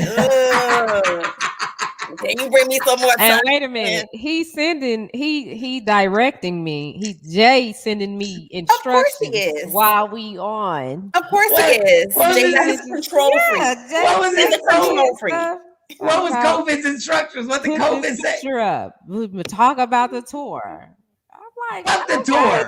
We don't give a damn about the goddamn tour. We want to know. We know when the tour is. I'm not gonna be on, but Johnny is excited to come. Really? Like, stay on time. Like, Jay, get some rest. Yo, we had Johnny Gill talk about shit that he has never talked about in any interview ever. So God bless him. God bless him. Jay Black, go to sleep. Take a nap. God Take a damn nap. No pork and no scrapple. Now I'm looking at the little private chat. That is hilarious. But Jay Black, we miss you. But get better, Jay. And I'm not gonna say it no more. That was it. I said it one time. Get better, Jay. I'm not repeating it because you'd have told me pause. So whatever. All right, y'all. Love me for who I am. Love us for who we are, not who you want us to be. I understand there's only one thing in life that's guaranteed, it will end. So please enjoy every minute, every second. When you interview Johnny Gill, ask every question you possibly can and be glad that he answers the questions. You fight for everything. A parking spot, the big piece of chicken. Fight for your happiness. Never let somebody take that from you. Michael Shawn, Shawnee Scott, Sexy Mo, Leah Frazier, Jay Black, Get Better, Lady Q, happy birthday, Mom, and everybody. It's the Takeover Legends. Yeah. Michael Shawn and the Takeover Legends, where the truth hurts, but also makes you laugh. Baby, tap in.